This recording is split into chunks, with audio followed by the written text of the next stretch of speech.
Within a man's body lurked the strongest 8-finned demon this world had ever seen. And yet, he had never once dared to unleash that apocalyptic power. For centuries, the demons had left humanity with nothing but endless invasions and bloody massacres.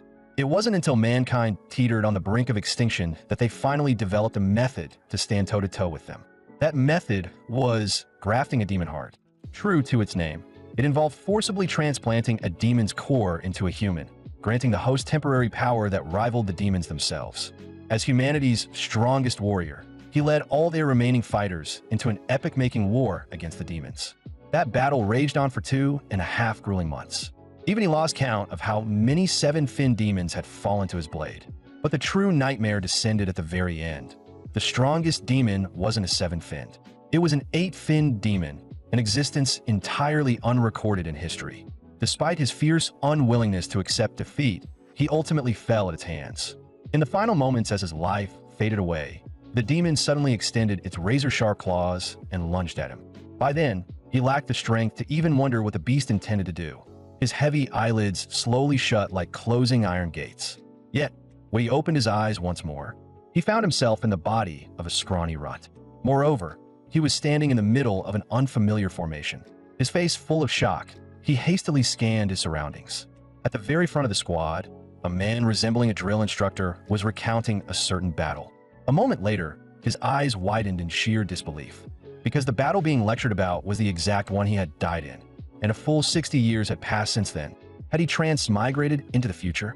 Right then, the instructor, noticing him zoning out, strode directly toward him. "Hey, scrawny runt, what's your name?" He froze slightly, keeping his mouth shut, because he knew that even if he revealed his true identity, absolutely no one would believe him. That's when the instructor noticed the name tag on his chest. A cold smile curled on his lips. "I didn't expect you to share a name with the greatest warrior who ever lived. Do you think you're even worthy of it?" So this body's owner was also named Ong. Before his sneer even faded, the instructor's fist tore through the air and slammed straight toward Ong. With his current scrawny mutt physique, there was simply no time to dodge. The next second, Ong was sent flying several meters by the blow, crashing hard into the ground in a pathetic state. The instructor looked down at Ong like he was trash, his voice cold. "Idiot. If you don't work hard, you'll never even be a proper warrior. Stop daydreaming. I'll be keeping a close eye on you during the upcoming warrior assessment." With that, the instructor turned and strode back to the front of the squad. He roared, "Attention, everyone. Head to the assessment grounds. First event, physical fitness test." Just then, a white-haired girl stared at Ong with open contempt. "Your parents are hilarious. They actually dared to name you Ong. Don't tell me they thought you'd become the strongest warrior? What a joke." Hearing this, Ong was just about to unleash a 10-hit verbal combo on her. But he was yanked back by the red-haired guy next to him, who whispered a warning that this chick was not to be messed with. He even added, "She's the top cadet in our batch, Sidalu. Rumor has it she hasn't smiled a single time since the day she was born." While the red-haired guy helped Ong up, a pink-haired girl bounced over. "I was drawn in by all your passion," she said, practically sparkling. "So I came over specifically to meet you. I'm Sui Jiu. Ong looked slightly awkward, but forced a polite nod. Hello. Nice to meet you." 2.5 minutes later, the group reached the training field. Ong, however, cracked his knuckles in excitement. "Are you kidding me? Even in this weak chicken body, I used to be the strongest warrior alive. They actually want me to take this level of a rookie test. Fine, I'll just break a record and blind your pathetic eyes." Tremble mortals. In fact, proved he really did it. He firmly broke a record, though it was the record for the slowest runtime in history. An accident, a total accident. Running was simply never his strong suit. In the explosive power test that followed, Ong accidentally fractured his own hand. In a standing long jump, he couldn't even clear a single meter.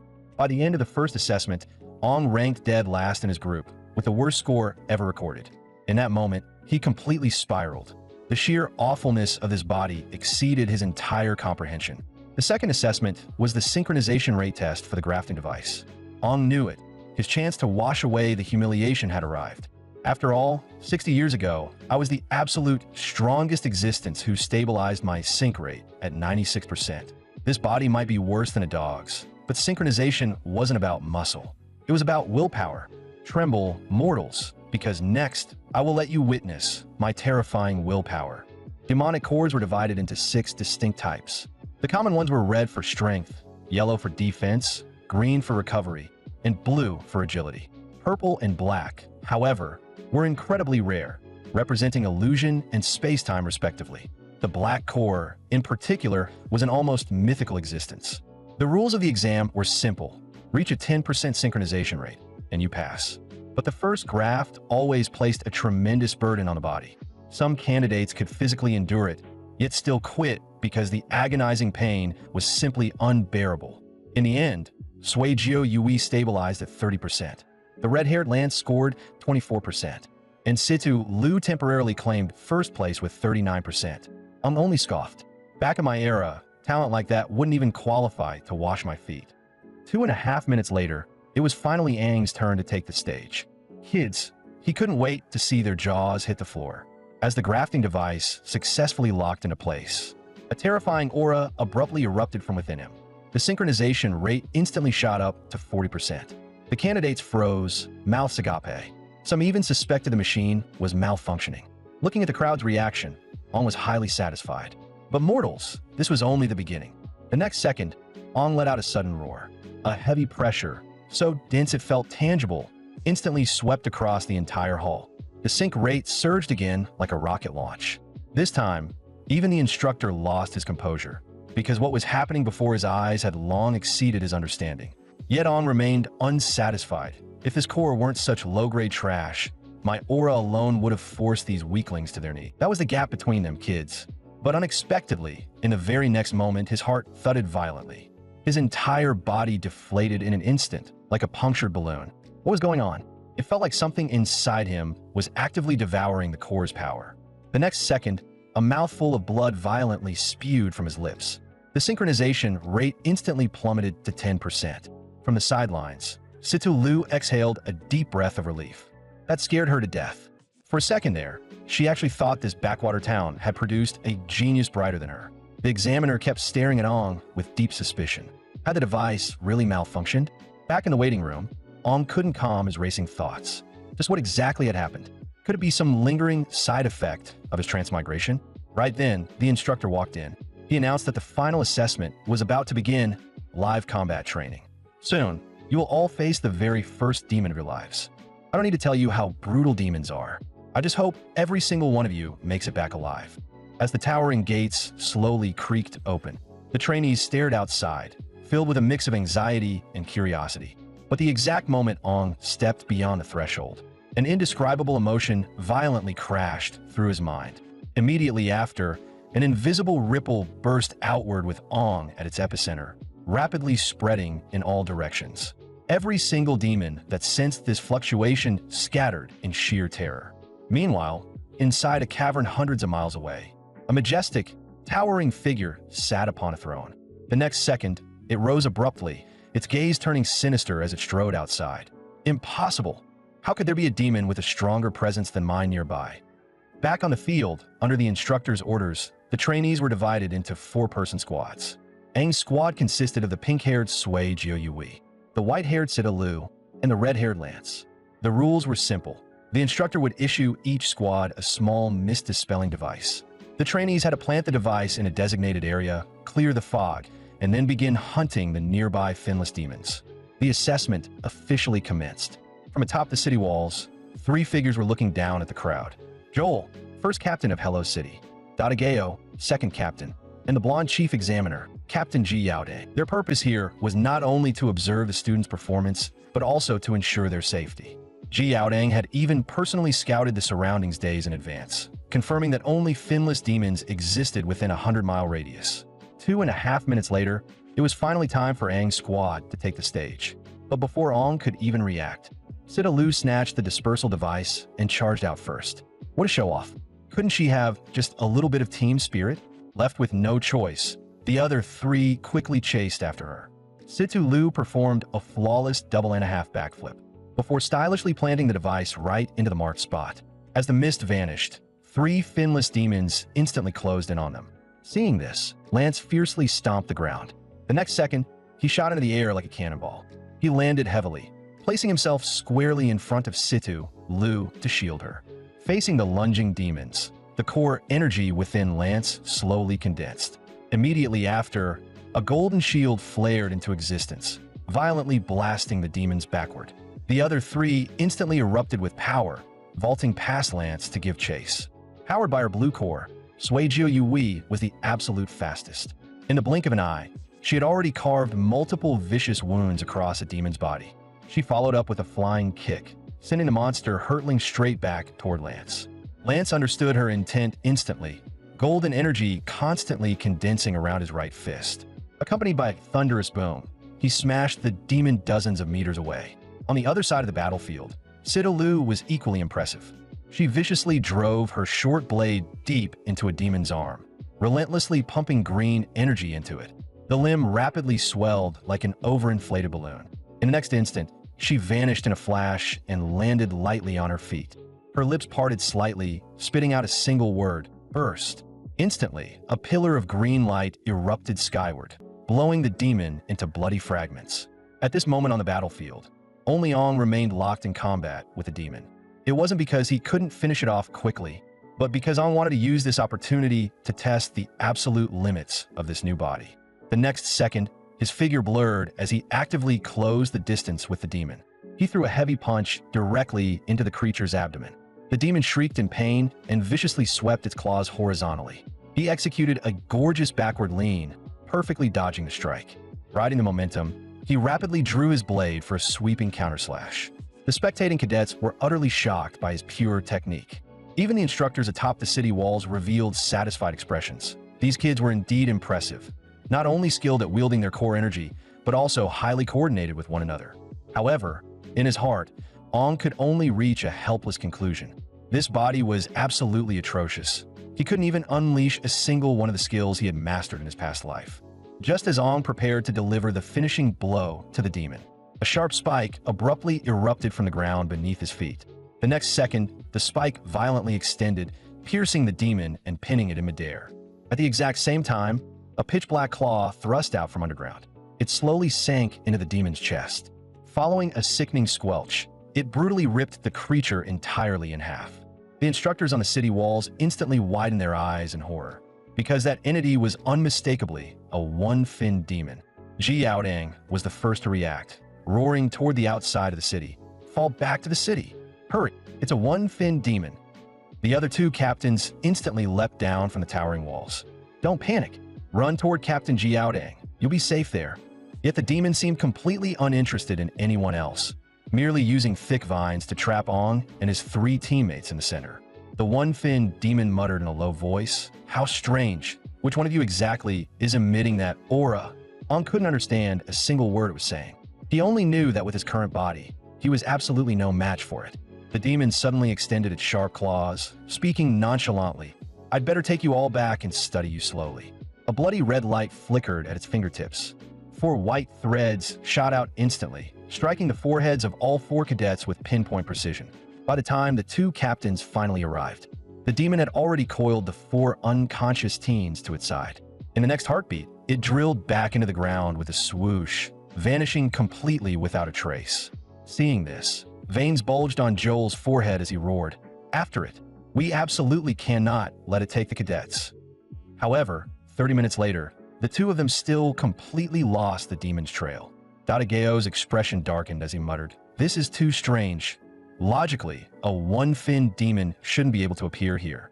Not to mention Captain Ji Yaodang already double-checked the perimeter multiple times. Could it be that something specifically drew it here?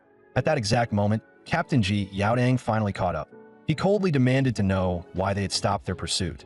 Joel replied grimly, "The aura trail completely ended here, and beyond lay uncharted territory. Charging in blindly would be extremely risky." Hearing this, Ji Yaodang viciously slammed his fist into the ground. "Damn it. This is all because I didn't verify things clearly enough. You 2 head back first. This incident happened because of my oversight. Even if there's a mountain of blades or a sea of fire ahead, I will bring those kids back." Meanwhile, on the other side, the demon had already carried the group into a vast, empty cavern. Suddenly, a chilling voice echoed from behind Ong. "As expected, you're different from the others. To think you'd wake up so quickly. But I'm curious, why does a human body carry a demonic aura, and one that's even stronger than mine?" In that exact instant, Aang's eyes abruptly flared with a crimson light. His core energy explosively erupted outward, forcibly shattering his restraints. The instant he landed, Ong didn't pause for even a fraction of a second. He slashed his short blade outward, aiming straight for the demon's vitals. But the creature effortlessly sidestepped the strike. With the strike missing, he rapidly retreated to widen the distance between them. Damn it. If this were his past life, that bastard's head would have already hit the floor. Now, this body was far too frail. His only option was to find a weak point and kill it in a single, decisive strike. This bastard was a red core demon. To keep its joints flexible, those areas lacked heavy armor plating. That was exactly where he needed to strike. With that thought locked in, Ong lunged forward abruptly. He deliberately exposed a fatal flaw. He allowed the sharp claws to completely pierce through his shoulder, because only by doing so would he get the chance to close the distance. The very next second, he drew his dagger and ruthlessly drove it straight into the joint of the demon's arm. Tear it off. However, the demon, despite its severed arm, let out a wicked, dark laugh. Little one, to think you actually know about weak points. Before its voice even faded, the demon abruptly drove its knee upward. The terrifying impact instantly blasted Ong dozens of meters away. It wasn't until he violently slammed into the cavern wall that he finally came to a halt. The one-finned demon sneered. Unfortunate for you, I happen to be a wood-type red core. So, even if my arm is severed, it just grows right back. Hearing this, Aang's pupils violently contracted. A wood-type red core? Had demons actually evolved over the past half-century? A moment later, the demon crooked a finger at him. A terrifying suction force instantly dragged Ong right in front of it. Ong lowered his head, his heart filled with bitter unwillingness.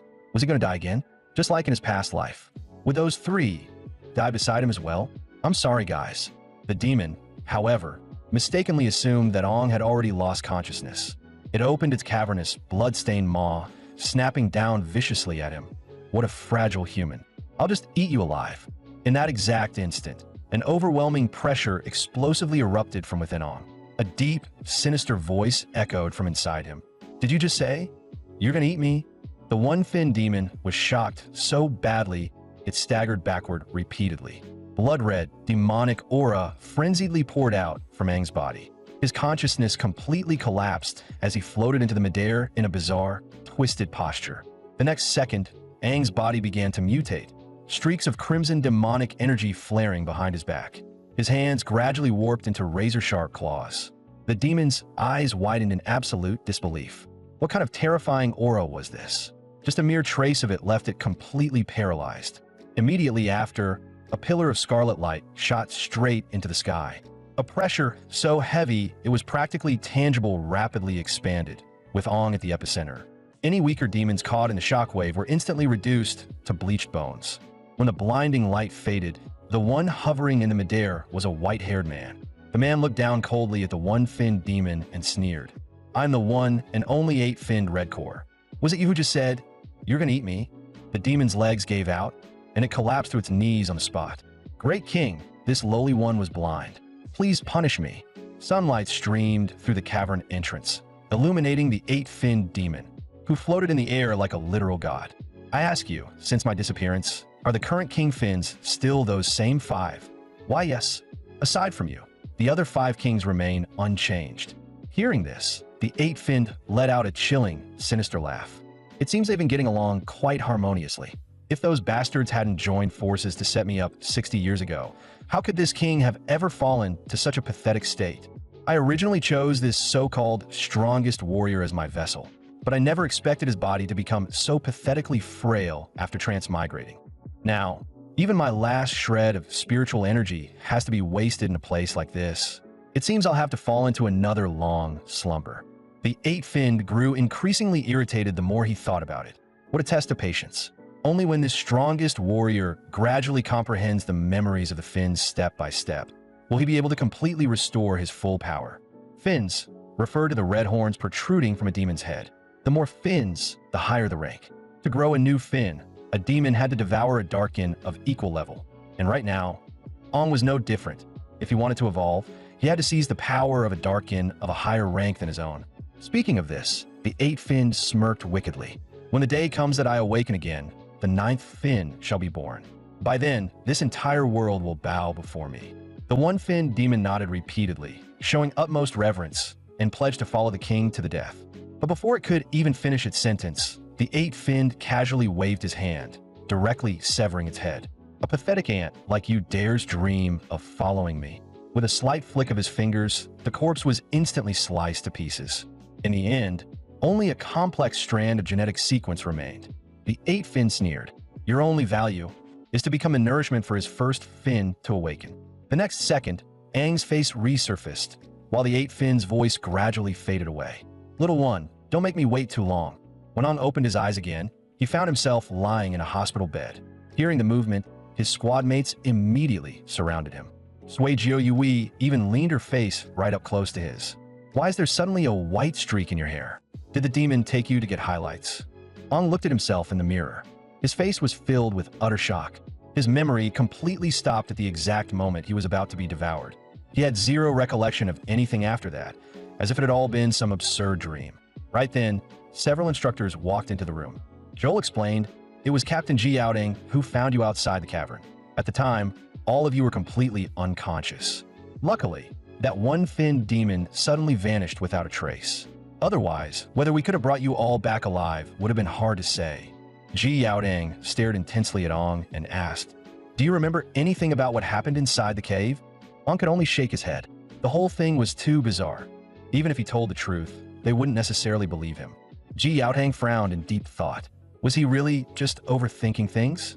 But he had clearly seen the cavern walls practically painted with blood. Just who exactly caused that? Not long after, Aang learned that he had successfully passed the warrior assessment. Furthermore, he remained assigned to the same squad with the other 3. However, because he had been in a coma for 3 days, their squad's points had fallen quite a bit behind the other teams. The next day, everyone geared up and got ready to go. They prepared to accept their squad's first official mission. At the strong insistence of Sui Jiuyui, the 4 of them snapped a team photo first. Afterward, they headed to the mission board in the center of the city. A-rank missions offered the highest points, but they also came with the highest level of danger. As a result, there were exactly 3 A-rank missions left untouched on the board. Unexpectedly, in the very next second, Situ Lu strode directly forward. With a single swipe, she ripped all the A-rank missions right off the board. Only kids make choices. Adults take them all. Meanwhile, up on the rooftop, Captain Ji Outing was asking the 2 captains for their thoughts on the matter. After all, every single finless demon near the cavern had exploded and died, and even the interior of the cavern was covered in bizarre, blood vessel-like traces. Hearing this, Joel narrowed his eyes slightly. "You suspect those 4 kids did this?" Ji Outing's expression turned dead serious. "No, the one I suspect is Aang. On him, I can always smell a familiar, foul stench of blood." Dadageo suddenly hugged him from behind, laughing, "Little Tang Tang, you're way too sensitive. The kids made it back safely. You should be happy." Joel also nodded, suggesting they observe for a while first. If they truly discovered any anomalies, it wouldn't be too late to discuss it then. The scene shifted. The 4-person squad was already on the road executing their mission. The first mission was relatively simple. They just needed to plant the mist dispersion device into the designated zone to complete it. Although they encountered 2 finless demons along the way. With the flawless tacit coordination of the 4, it only took them 2.5 hours to smoothly finish them off. They even managed to get a red demon core to drop. The mission chip was synced directly to the leaderboard, so it automatically calculated the rewards upon completion, 10 points secured. Sui Jiuyui excitedly held the core, examining it over and over again. But the moment she checked the remaining 2 tasks, her entire body completely deflated like a punctured balloon, slumping onto the ground. Because not only did they need to acquire 10 more demon cores, they also had to capture 3 finless demons alive. Looking at her demoralized teammates, Situ Lu slowly stepped forward. As the captain, she naturally had to boost her squad's morale at a time like this.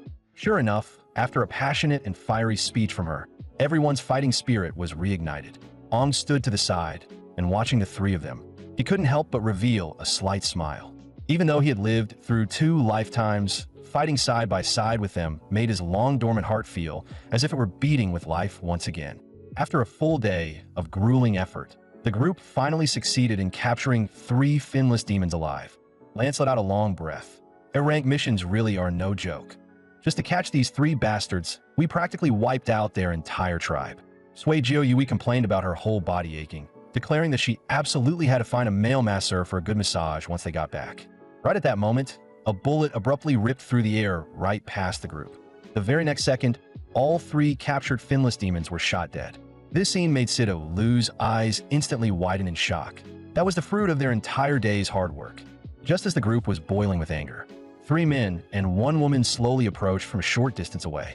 The masked man among them sneered disdainfully. "So you're that rookie squad that snatched up all the A-rank missions, right? Did no one ever teach you that you need your senior's permission before taking missions?"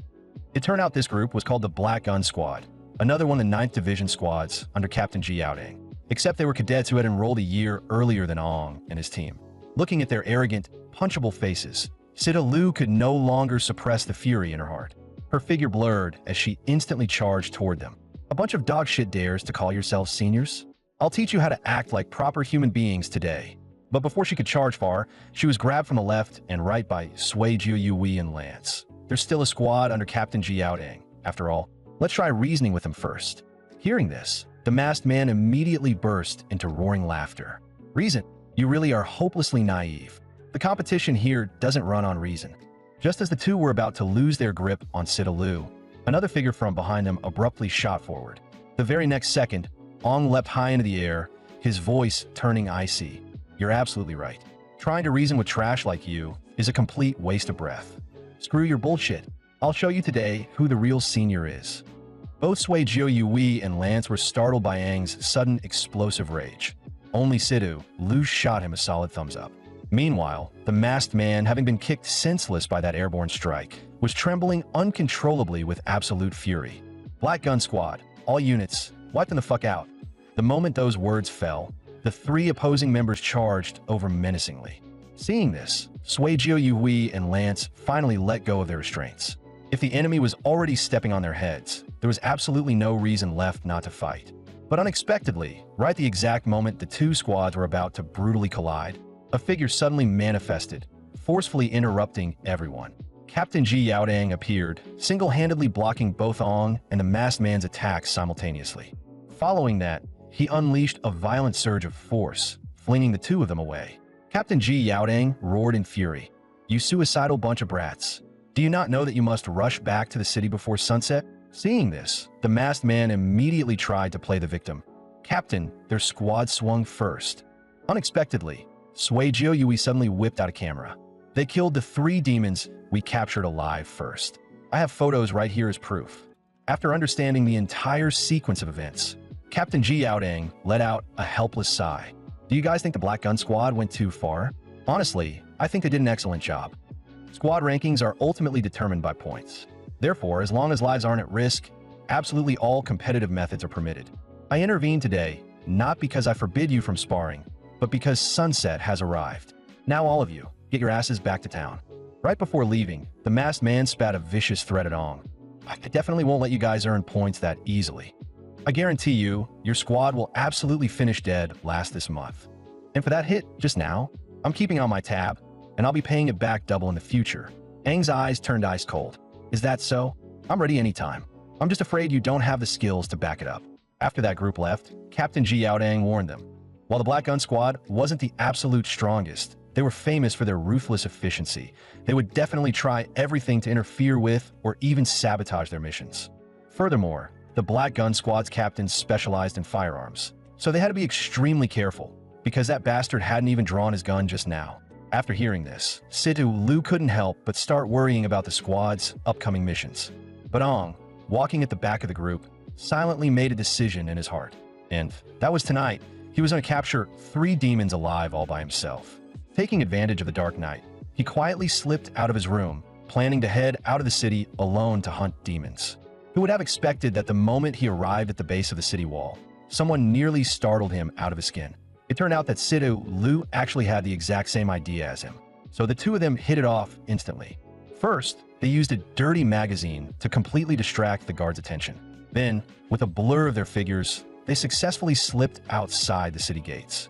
The night fog was vastly thicker than it was during the day, but Ong simply instructed Sido Lu to stand where she was and wait. Immediately after, he walked alone into the dense mist. Hearing his words, Sido Lu immediately focused her attention, ready to back him up at a moment's notice. Not long after, Ong was seen luring a lone demon back toward her. Sido Lu rapidly rushed forward to meet him. Together, she and Ong ruthlessly curb-stomped the demon's head over and over again, until they finally forcefully kicked the beast completely unconscious. Utilizing the exact same method, the three demons were quickly and successfully captured. However, this borderline brutal tactic also left the two of them heavily exhausted. The two squatted right where they were, gasping heavily for air. Unexpectedly, right at that moment, a bizarre sound suddenly echoed from above their heads. The instant Ong looked up, he completely froze. Appearing right before his eyes were actually two one-finned demons. The blue court demon spoke in a low voice. "I finally found you. The scent on your body is truly intoxicating." The sudden crisis left Situ Lu somewhat at a loss. Two one-finned demons were fundamentally in existence they couldn't possibly fight against. At that exact moment, a piercing alarm abruptly rang out from inside the city. The three instructors reached the edge of the city wall in practically the blink of an eye. Joel immediately ordered, "Radar shows anomalous demons appearing nearby. Quickly activate the searchlights for a scan." Very quickly, the beams of light precisely locked onto the location of those two demons. Just as Joel prepared to authorize the defensive artillery to fire, Captain Ji Yaoding suddenly spoke up and stopped him, because right beside the demons, he saw two familiar figures. He instantly guessed the purpose behind Ong and Situ Lu leaving the city, but this was no longer the time to lecture them. The very next second, Captain Ji Yaoding fully unleashed his core power. His entire body shot out of the city like a fired cannonball. Seeing this, Dadageo told Joel to stay behind and hold the fort within the city. Then, with a blur of his figure, he followed closely behind Captain Ji Yaoding. Meanwhile, the battle on the other side had already erupted. The red core demon moved with terrifying speed, flashing right behind the two of them in almost an instant. Its claws violently swung down, aiming straight for Situ Lu, planning to eliminate this pesky woman first. In the nick of time, Ong viciously slammed into Situ Lu, sending her flying out of the way. The intense impact shattered the ground inch by inch. Taking advantage of the demon's momentary daze, Situ Lu launched a flying kick straight at its head. Yet in the very next second, her movement completely froze in mid-air. The blue core demon had made its move. Water attribute threads were seen instantly entangling Situ Lu's limbs. Followed by a ruthless yank, she was directly trussed up as tight as a cocoon. Ong roared as he fiercely charged forward, only to be blocked by the red core demon right in front of him. Right at that moment, a fist abruptly smashed directly into the red core demon's face. It was exactly Captain Ji Yaoding arriving in time, blasting it over 20 meters away with a single punch, although he successfully saved Ong. But Situ Lu had already fallen entirely into the demon's grasp. Suddenly, the ground beneath their feet began to tremble violently. The scout ran up to Joel, panting heavily, and reported, "Be bad news! A massive swarm of finless demons is surging toward the city walls." The moment those words fell, demons were seen roaring as they burst out of the forest. Their numbers so overwhelmingly vast, it was genuinely terrifying. Seeing this, Joel swiftly ordered the alarms to be sounded and commanded all soldiers within the city to enter full combat readiness. However, the group on the other side didn't suffer any attacks. As if following a strict command, all the demons bypassed them completely. Seeing this, the three of them wasted no words, their figures blurring as they rapidly dashed forward. But facing the interception of the red core demon, the two instructors were forced to a halt before they could even get far. The red core demon then walked right up to Ong and whispered, "Go save your companion, but only you are allowed to pass." With that said, it re-engaged in a fierce battle with the two instructors. The blue core demon nearby crooked a finger at Ong, before sweeping up Situ Lu and darting deep into the forest. Even knowing this was undeniably a trap, Ong still chased after it without the slightest hesitation. In his previous life, he had watched his comrades fall before his eyes one by one. This time, he absolutely wouldn't let the same tragedy happen. 2.5 minutes later, the blue core demon finally stopped and mocked sarcastically. Human emotions are truly laughable.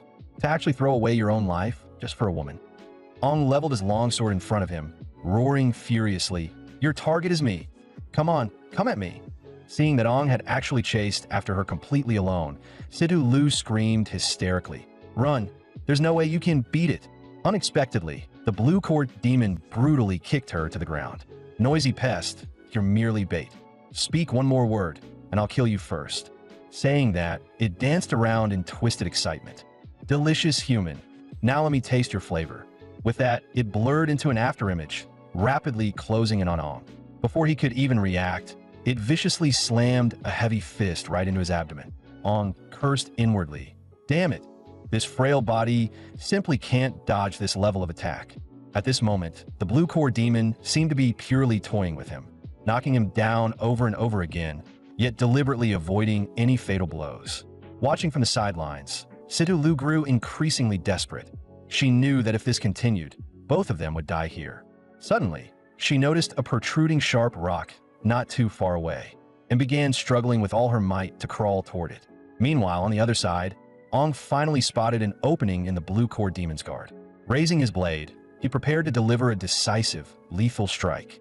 However, to his shock, this was just another one of its playful tricks. The very next second, its hands liquefied, completely immobilizing him in midair. The blue core demon tilted its head in confusion. Didn't you kill a one-fin demon back in that cavern? You shouldn't be this weak. Spit out. What secret are you hiding inside your body? Ong couldn't understand a single word it was saying, only roaring back loudly. What the hell kind of bullshit are you spouting? Killing a one-finned. I don't know what the fuck you're talking about. In the next second, the blue core demon abruptly exerted force, brutally snapping both of Aang's arms. Following that, with a light flick of its hand, it tossed him into mid-air and delivered a vicious flying kick squarely into his abdomen. The terrifying force instantly sent him hurtling dozens of meters away. At this moment, Ong felt agonizing pain throughout his entire body, as if his internal organs had been shattered by that single kick. Meanwhile, the blue core demon slowly walked toward him. Since you refuse to reveal the secret of your body, then I'll just eat you directly and feel it for myself. Right at that moment, a dagger arrived silently from the shadows. The blue core demon reacted with extreme speed, tilting its head slightly to dodge the deadly, cold gleam. Seeing her strike miss, Situ Lu had no choice but to raise her leg and kick the demon back. She immediately stepped in front of Ong and shouted fiercely, "If you want to touch him, you'll have to step over my corpse first." Looking at the girl in front of him, whose hands were still bleeding, Aang's weak voice came from the ground. "Why the hell are you so stupid? Since you broke free of your restraints, why didn't you just run?" Situ Lu cut him off. "Shut up, that if we leave together, that if we die as a pair." Seeing that it was being ignored, the blue core demon said loudly, "Are you two done being all lovey-dovey? If you're done, then get ready to hit the road together." The next second, a sky full of ice needles formed out of thin air, and then hurtled towards Situ Lu at an extreme speed. In order to prevent Ong behind her from getting hurt, Situ Lu had no choice but to go all out and choose to tank the attack head-on. Unexpectedly, the ice needles that had already hit the ground floated back up into the air. Before Situ Lu could even react, they all pierced directly into her body. Seeing this, the blue core demon lightly crooked a finger, pulling Situ Lu right in front of it. "Do you want to die that badly? Too bad. I simply refuse to kill you, yet I'm going to torture you slowly until you let out that beautiful, agonizing scream." Watching the girl struggling desperately in the blue core demon's grasp, Ong screamed hysterically in his mind, "Let her go! Let her go!" Experiencing the pain of losing his comrades once was enough. He had to stand up. Right at that moment, the core in his chest actually shattered open in a bizarre manner. Immediately after, a terrifying, overwhelming pressure erupted outward from his body. The blue core demon not far away was suddenly startled, an inexplicable sense of terror welling up from the bottom of its heart. As it nervously looked over its shoulder, a figure so fast it was merely a blur instantly swept past. The wind pressure generated right behind it slashed its arm with numerous deep cuts. When Aang's figure reappeared, Situ Lu was already safely in his arms. On the other side, in the woods near the city wall, the red core demon currently battling the two instructors was suddenly startled. What was this terrifying aura? Had yet another powerful demon arrived? Seeing that the red core demon actually dared to be distracted, Captain Ji Yaodang seized the perfect opportunity and violently smashed a punch into its chest. Instructor Dadageo followed closely behind, leaping into the air and landing a solid kick right on the red core demon's face. Before the red core demon could even get back up, the two captains charged right up to it again. Then Captain Ji Yaodang gathered his core power directly on his right fist. The next second, the energy explosively erupted, instantly punching completely through the red core demon's body and launching it into the sky. Looking down at the massive gaping hole in its chest, the red core demon smiled wickedly. "If that's how it is, then let's die together." However, Just as it was gathering energy to self-destruct, a crossbow bolt abruptly appeared, piercing straight through its body, and firmly pinned it to the ground, completely ending its life. It was exactly Joel firing the defensive artillery in the nick of time. Meanwhile, the battle raging beneath the city walls was far from optimistic. Although Joel led the soldiers in a desperate, bloody fight, the sheer number of demons was simply too immense to ever finish killing off. Consequently, he roared, shouting toward the two distant instructors, "Fall back to the city immediately. We can't hold them off much longer." Captain Ji Yaodang tightly gritted his teeth, caught in a moment of bitter struggle. But ultimately, he still chose to rush back toward the direction of the city walls. On the other side, Ong looked down at the girl in his arms and spoke softly, "You've already done incredibly well. Leave the rest to me." After gently placing Situ Lu onto the ground, Ong slowly stood up and walked steadily toward the blue core demon.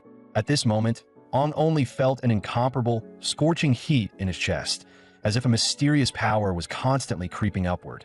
The very next second, he could no longer suppress the violent turmoil within his body, and energy erupted outward like a tidal wave.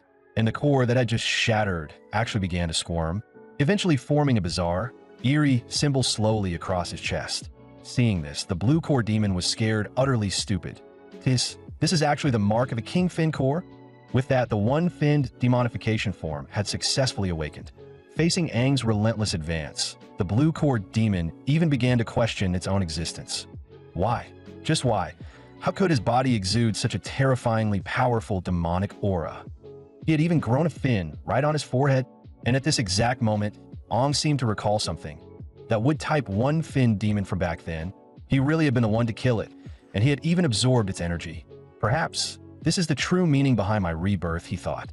With that thought, Aang lightly flicked his fingers, and a cluster of green energy instantly enveloped Situ Lu entirely. Her life force began recovering at a speed visible to the naked eye. The blue core demon was shocked yet again. A wood-type healing effect. What the hell are you? A human or a demon? Aang walked step by step toward the blue core demon. Whether I am human or demon is completely irrelevant. What matters is that your water attribute energy is about to become mine as well. This feeling is truly exhilarating. I'm actually starting to look forward to this demonic power. The next second, Aang's figure blurred in a flash, instantly appearing right in front of the blue core demon. Come, attack me with absolutely everything you have. Let me see exactly what kind of power is hidden within this body. Hearing this, the blue core demon stopped spouting nonsense. With a raise of its hand, it unleashed several razor-sharp water blades that shot straight toward Aang. Aang rapidly retreated to dodge the deadly attacks. Elemental manipulation. Huh?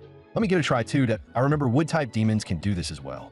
The moment his words fell, Aang's fingers merely twitched slightly, and countless thick vines instantly violently erupted from the ground all around the blue core demon, binding it up absolutely completely like a tightly wrapped dumpling. Aang spoke with palpable excitement. So this is what elemental manipulation feels like. That IT doesn't seem that hard at all, does it? As the vines tightened increasingly around it, the blue core demon let out a horrific, agonizing scream. At this moment, it finally realized how terrifying this human was. It seemed it had no choice but to use its trump card for a desperate fight to the death. The next second, its body violently exploded, breaking into several water columns that shot straight toward Aang. The water columns constantly gathered and merged mid-flight, and by the time they reached him, they had already materialized back into a solid entity. Unable to react in time, Aang hastily raised his left arm to shield his head, only to be shocked as his entire arm was brutally ripped off alive by the strike. Seeing its attack succeed, the blue core demon roared in wild excitement. Humans are ultimately just humans. You will never be able to control the power of demons. As its words fell, it raised its foot again and viciously kicked Aang in the chest. The terrifying force instantly sent his entire body flying backward, only managing to stop after he crashed through several massive trees. Yet unexpectedly, Aang let out a chilling, sinister laugh. You're right that I truly can't fully control the power of demons yet, but I'm the strongest warrior. My learning ability is off the charts. How could a minor problem like this possibly stump me? As he spoke, a massive amount of wood abruptly sprouted from Aang's severed stump, radiating boundless, infinite life force. To kill you, I just need to continuously familiarize myself with and master this power. Amidst flickering light, his arm had already completely restored to its original state. See, I told you my learning ability is incredibly strong. Seeing this, the blue core demon was instantly overwhelmed with absolute shock that he actually learned the wood type's healing ability this fast. The next second, Ong fiercely kicked off the ground, his entire body shooting forward like a loosed arrow. He even borrowed the power of the wooden vines to boost his speed once again. By this point, the blue core demon had completely lost all its will to fight. But just as it tried to flee, it realized its ankles were already tightly bound by the vines on the ground. When it looked up again, what it saw was a face brimming with absolute, pure malice. You can't escape, it's time to end this boring game. With that, Ong forcefully injected an endless stream of green energy into the blue core demon's body. Its body rapidly expanded like an overinflated balloon. The very next second, accompanied by a deafening bang, the overwhelmed blue core demon was instantly blown into bloody fragments. But the matter wasn't over yet. The blue core was seen vibrating incessantly, and immediately after, it materialized into a solid form once again to launch a sneak attack from behind. What a fool! Did you really not know that I could deconstruct infinitely? Before it could even get close, jagged spikes abruptly burst from the ground, firmly pinning it in place. Ong sneered disdainfully. I know your physical body can deconstruct, but your core, that's an entirely different story. As his words fell, he ruthlessly ripped the blue core straight out of its chest. As long as your core is destroyed, even if you were a 7-fin demon, you'd be utterly powerless to reverse your fate. Sorry, but your water attribute energy is mine now. The very next second, Aang's grip violently tightened, instantly crushing the blue core in his palm. Immediately after, as if guided by some invisible force, he completely devoured every last drop of the liquid flowing from it.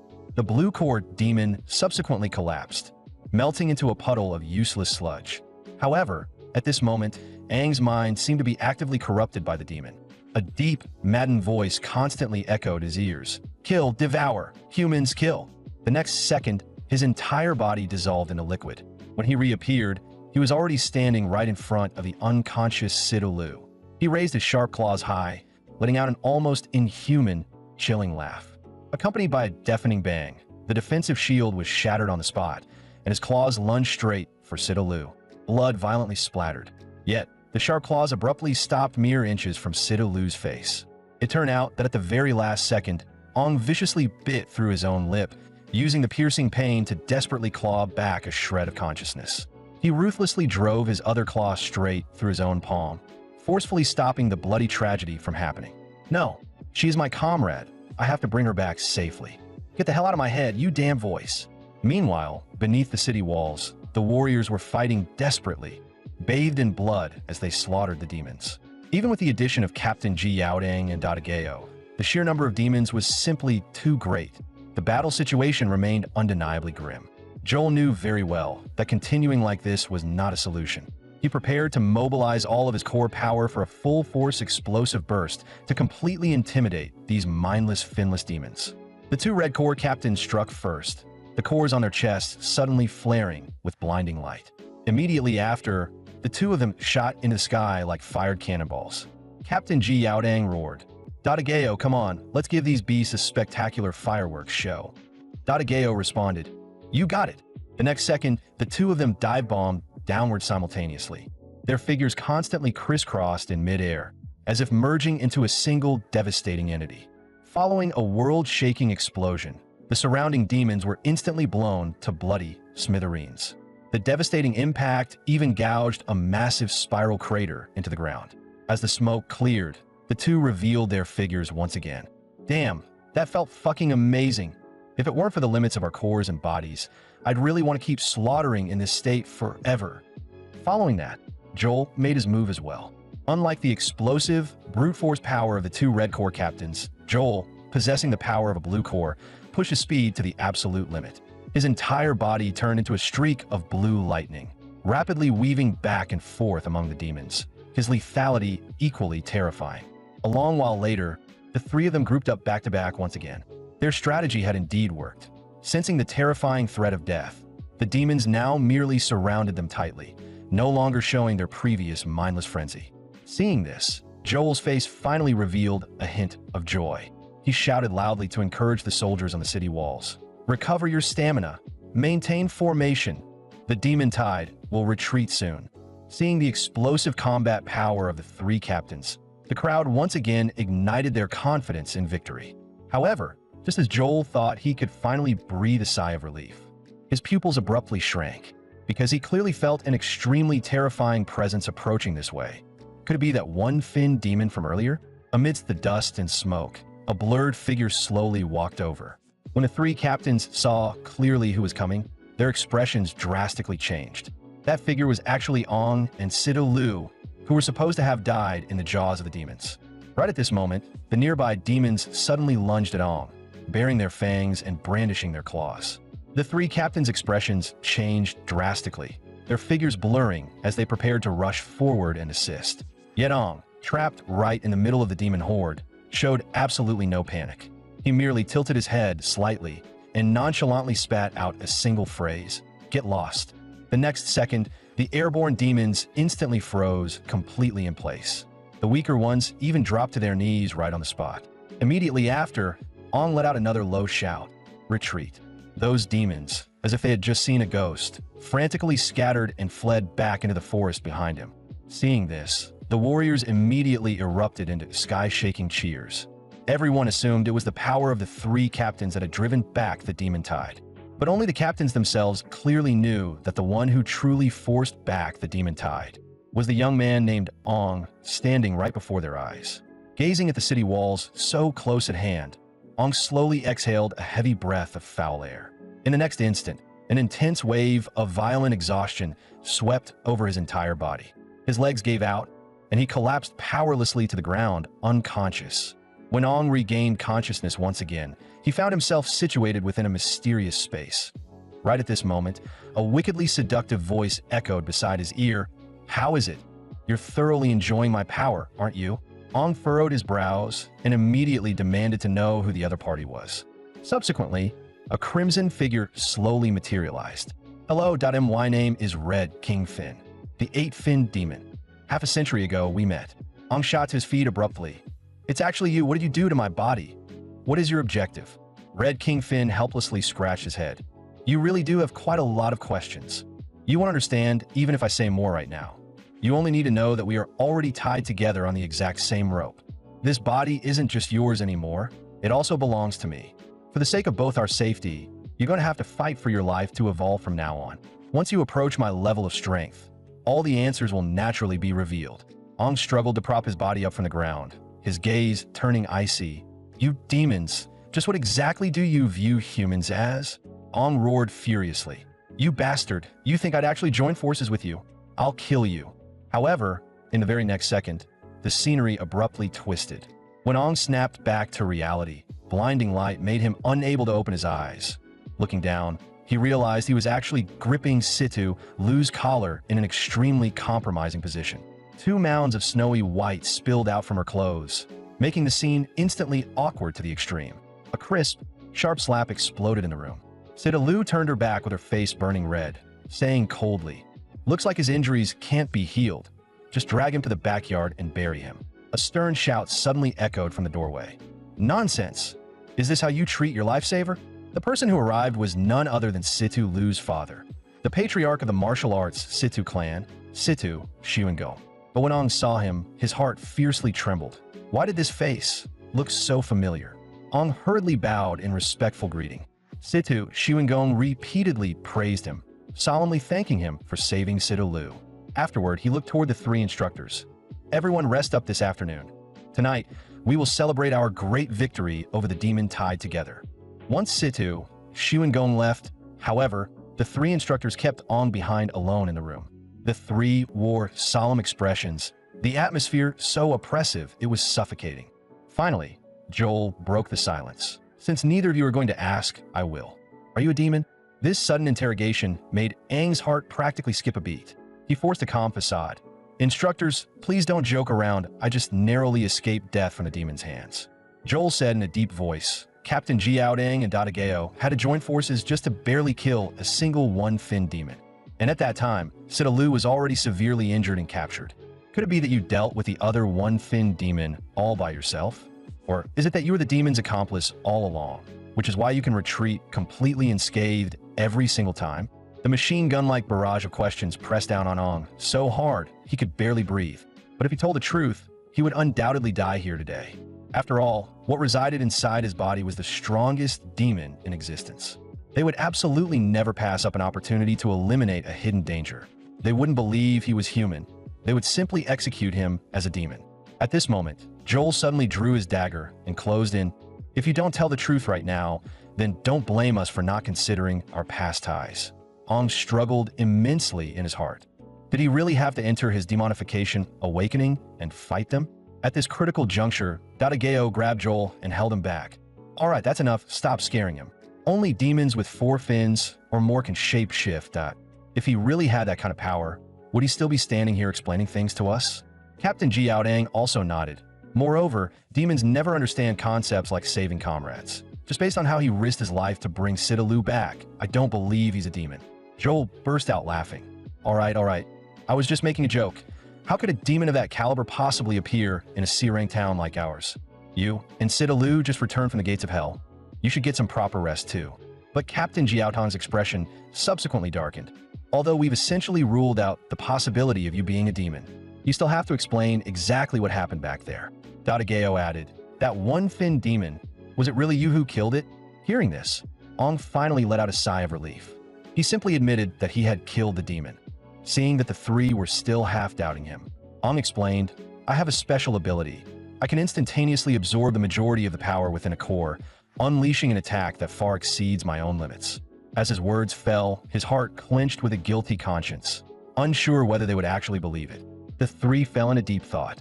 Suddenly, Captain Ji Yaodang recalled Aang's terrifying explosive burst during the synchronization rate test. Perhaps the equipment hadn't malfunctioned. Rather, this kid was simply extraordinarily gifted. Dadageyo also nodded.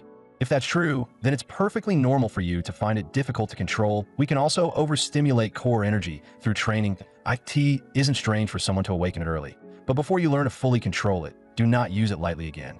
Hearing this, Ong felt a surge of secret delight in his heart. He hadn't expected that the excuse he had spun on the fly would actually be believed by someone. Following this train of thought, he eloquently recounted the entire process of how he killed the one-fin demon. Right at that moment, Captain Ji Yaodang suddenly stepped forward and said in an icy tone, Brat, no matter how extravagantly you spin your tale, it's nothing compared to letting me witness it with my own eyes. Let's go. Step outside and spar with me. Ong straightened his collar. Since it was completely unavoidable, he would just have to use his raw strength to shut their mouths. Shortly after, the 2 of them arrived at the training grounds. Captain Ji Yaodang directly activated his core, assuming an offensive stance. Genius, don't you dare disappoint me. Seeing him act so seriously, Ong felt somewhat helpless in his heart. If this were his past life, these meager tricks wouldn't amount to anything at all. But relying on this current frail body, he simply wasn't a match. Was he really going to have to trigger his demonification awakening?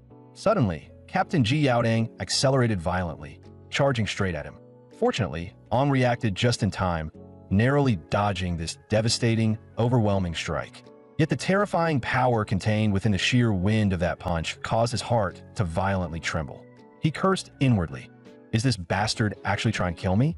Captain Ji Yaodang stared dead at him, his tone dead serious. Since it's a test, naturally we have to play for real. What's wrong? Were you just lying earlier? With that said, he threw another heavy punch. Warm-up is over. Now I'm gonna get serious. Boom! With a deafening roar, the ground was instantly smashed to pieces. Although Ong managed to evade once again, the violent shockwaves left his figure staggering, exposing him full of openings. Sure enough, before he could even stabilize his footing, Captain Jiaotang's voice echoed right next to his ear. Kid, I've got you. If this is the extent of your strength, I'm going to continue doubting you. Before his words even faded, he executed a ruthless leg sweep. Ong was viciously flung crashing into the wall. With just this pathetic level of skill, you dare call yourself a genius? Those words ignited a surge of genuine fury in Aang's heart. The thing he hated the absolute most was being looked down upon. In his past life, which warrior didn't respectfully refer to him as king upon seeing him? Yet now, he was being so brutally mocked by a junior.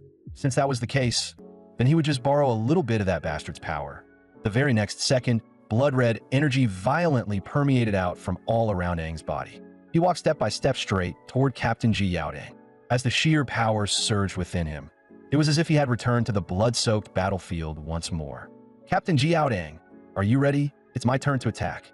Feeling that monstrous, overwhelming aura, Captain Ji Yaotong's eyes widened in sheer disbelief.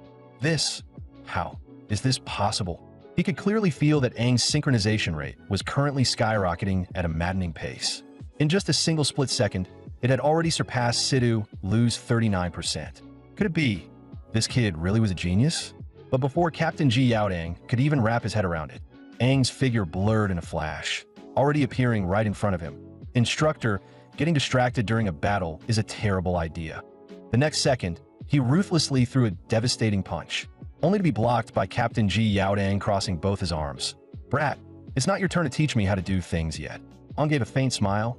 Is that so? The real attack hasn't even begun yet.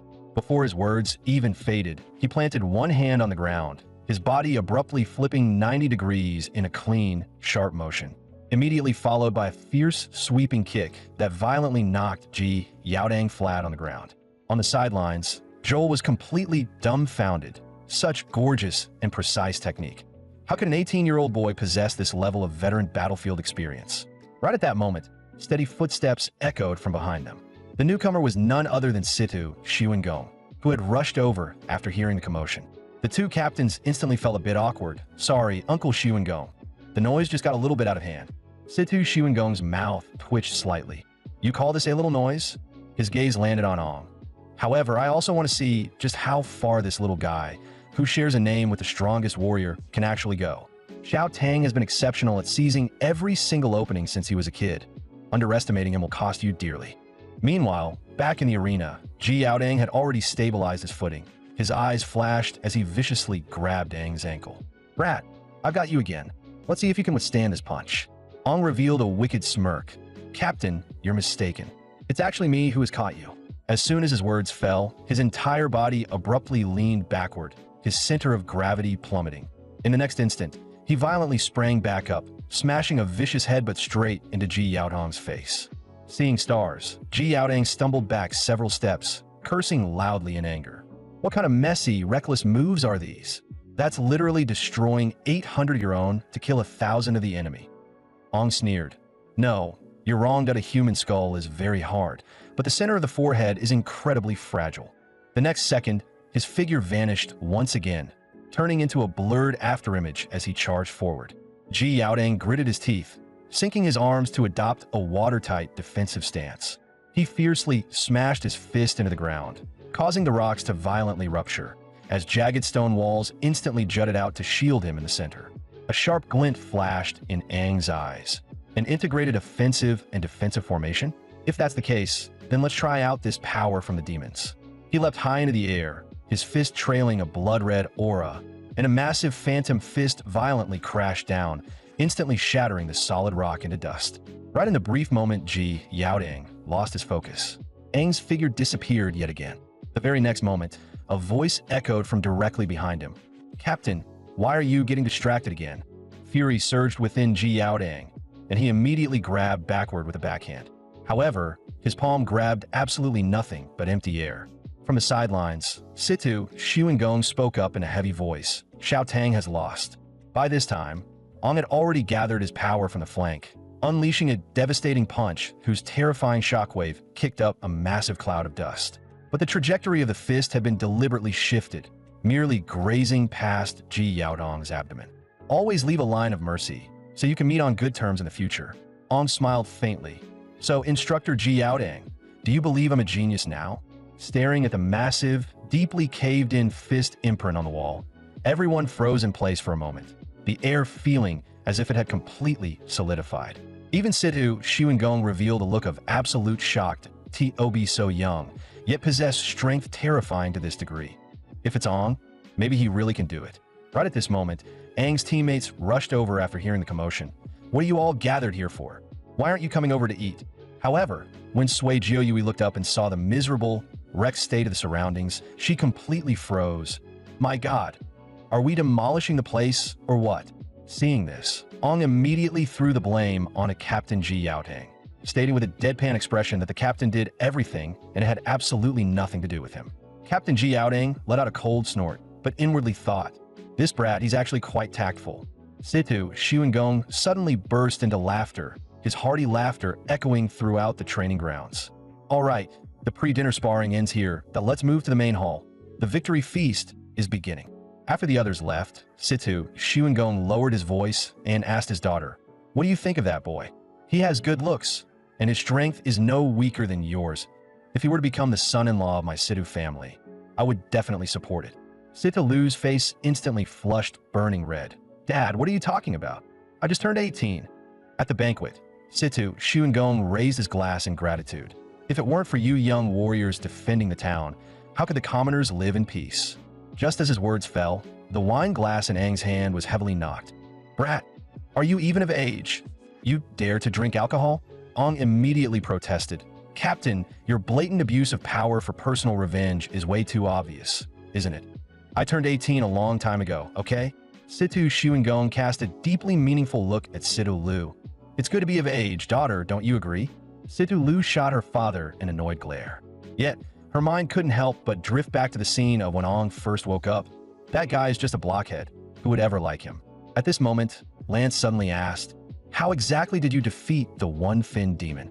Before Aang could even answer, Captain Jiaodang spoke up first. This kid can forcefully siphon core energy, explosively unleashing power far beyond his own limits for a short time.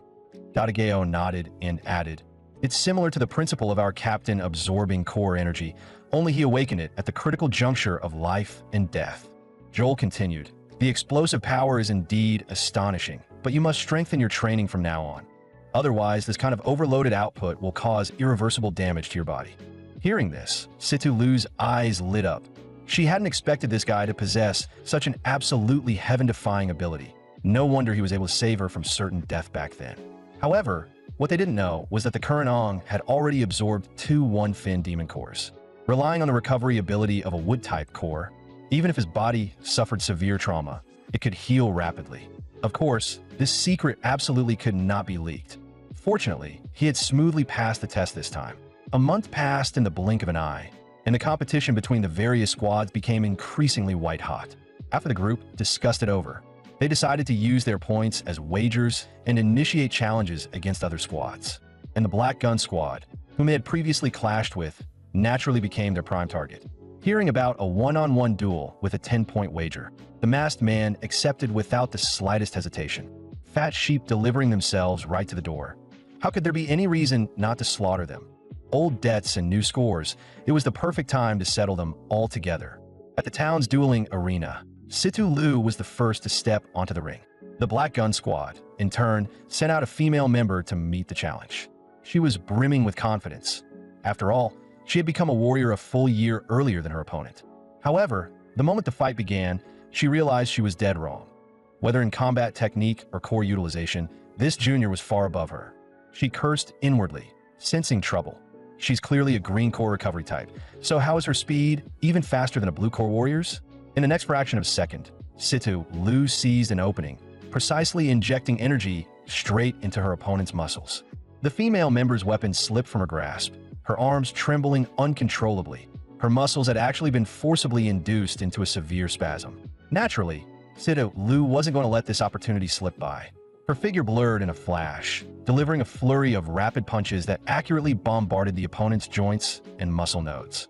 The battle concluded. Situ Lu claimed an effortless victory.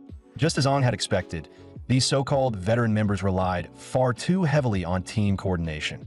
Their one-on-one offense and defense were completely disorganized. And what the Situ family excelled at the absolute most was precisely close-quarters physical suppression. Situ Lu calmly withdrew her hands. "Thanks for yielding to go back and train for a few more years." On the sidelines, the masked man's face turned ashen with sheer rage. He roared, "I'm taking the ring personally for this next match. Do you still dare to accept?" Situ Lu chuckled lightly. "Of course, but you're worth more than just 10 points, at least 20. Right at this moment, Aang suddenly raised a hand to stop her. "Captain, you just finished fighting. Go rest first. I'll take this match." The masked man immediately blew his top on the spot.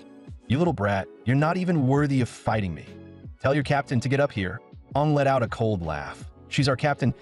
Oh, shouldn't you beat me first before you earn the right to challenge her?" "What? Don't tell me you're not even confident you can win." The girl who just stepped down snorted. "Pathetic. Our captain won't fall for that. The masked man pointed at Ong and roared, "Brat, I'll beat you so bad you won't recognize your own mother." Someone on the sidelines blinked. Did he actually bite? The two stepped onto the arena together. With a flick of his hand, the masked man's nanosuit reshaped into a firearm. Swap the ammo for training air rounds that wouldn't want to kill you and have to explain it to the instructors. Ong smiled, loosening his shoulders. "No weapon that I'll use my fists." The masked man laughed like he'd heard the joke of the century. "Good that I'll show you what arrogance costs." His gaze tightened, pressure dropping like a blade. Then he flickered, gone. "Range wins. Before you get close, I'll turn you into Swiss cheese." Ong slowly closed his eyes. The captain's already understood the shape of his power. No reason to hide it now. His goal was simple. Take first place, claim the reward, recover fast, and stand against the demon inside him. Seeing him just standing there as if daydreaming, the masked man fired without hesitation. Ong tilted aside and dodged cleanly. He dropped low, coiling power like a loaded spring. In the next heartbeat, he launched forward at scalp-numbing speed. The masked man's pupils shrank as he reloaded fast. "Idiot, that was a decoy round. This is the real one." A storm of magnetic high-velocity rounds screamed out. Hard to evade even for a blue-core demon. One hit, and the rest snap in at the same time. Ong wasn't panicked, that he was thrilled. Speed, perfect, time to test his limits. In the next heartbeat, Ong twisted his body into a bizarre shape. He moved like liquid, slipping between bullets as if the gaps were made for him. The onlookers were stunned. What was wrong with his body? Was he a yoga instructor in another life? While they were still talking, Ong was already in the masked man's face. The masked man braced. "Brat, let's see you dodge my burst round at point-blank range." Ong only curled a finger. A small wooden vine shot up from the ground and knocked the masked man off balance. His charged shot went wild, blasting into the air.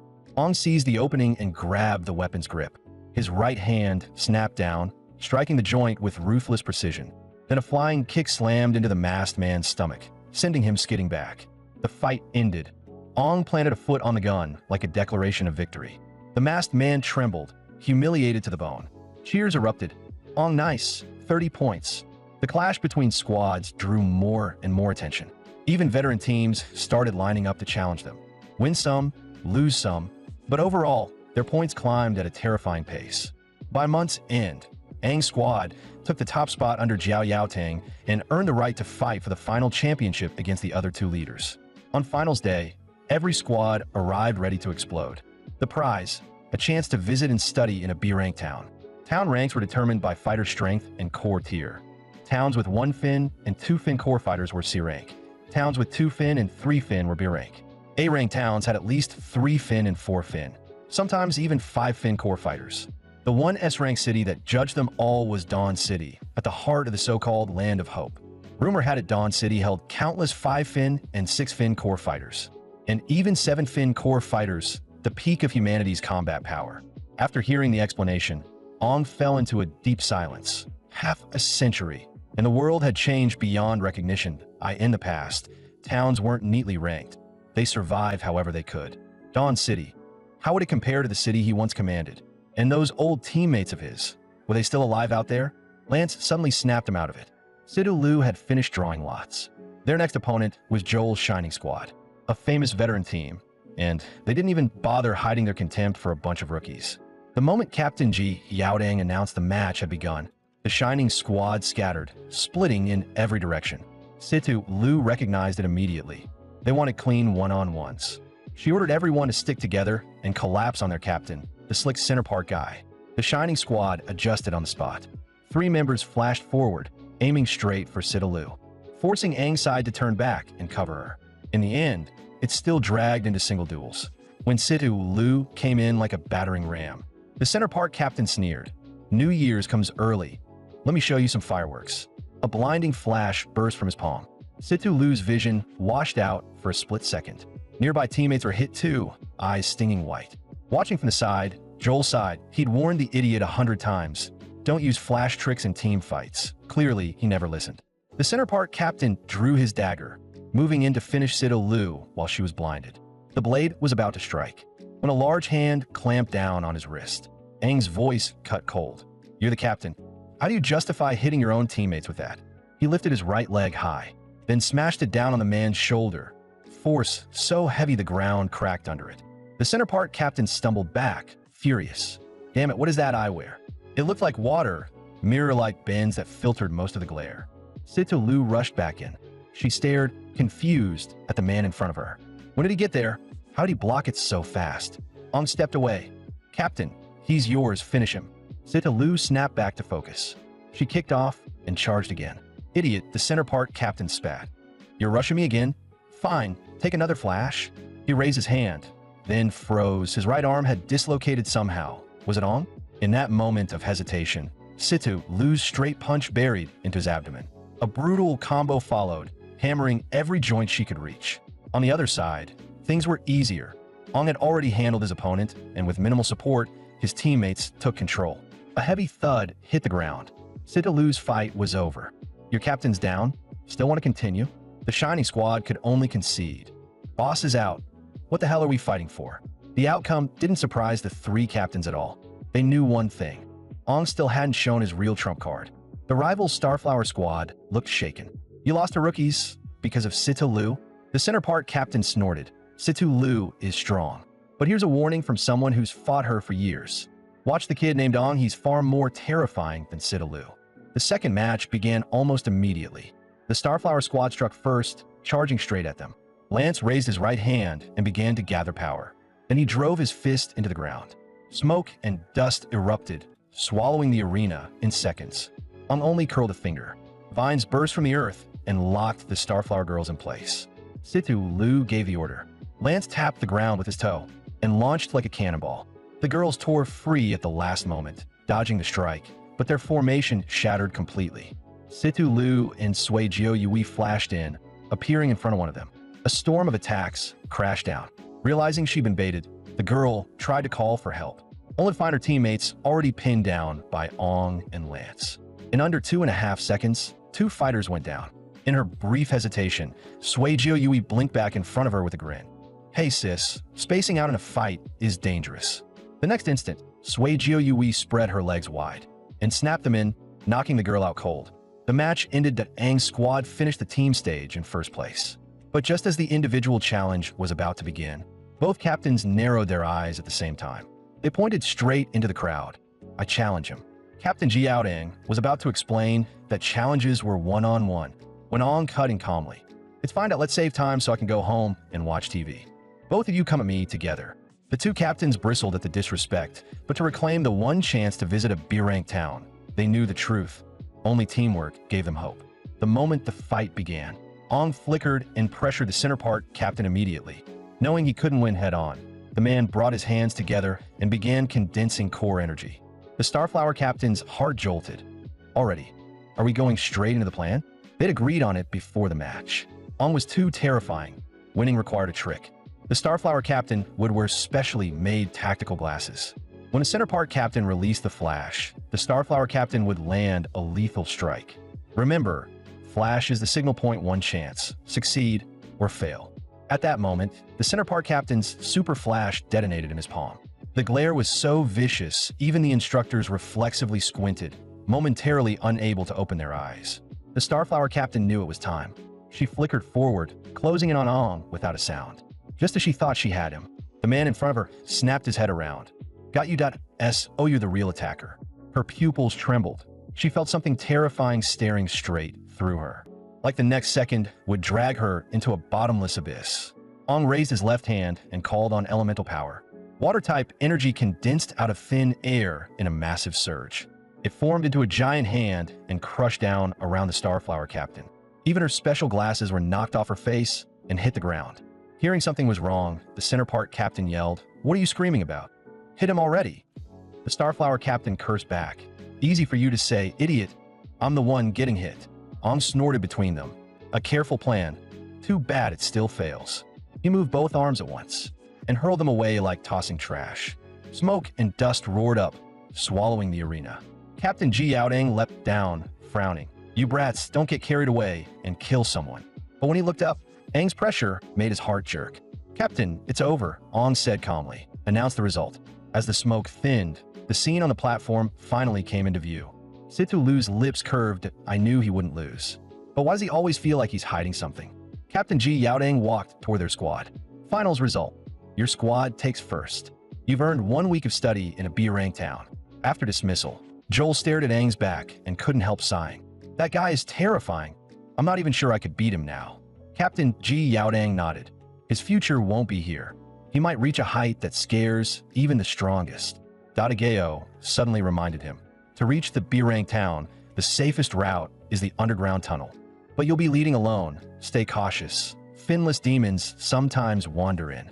Captain Ji Yaodang replied, Relax. Even if I don't step in, those four can handle finless demons. Deep inside the underground tunnel, the air felt razor cold against the rock walls. A fighter was running for his life, his footsteps frantic and uneven. In the next second, his body abruptly disintegrated, reduced to countless chunks of flesh and blood spraying in every direction. A chill, ghostly voice drifted through the dark. Human fighters are truly this weak. Still, how did I end up wandering into this place without even noticing?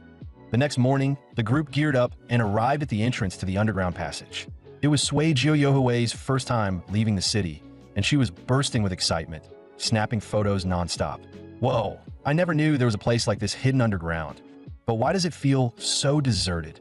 Captain Ji Yaodang explained, this tunnel is ancient.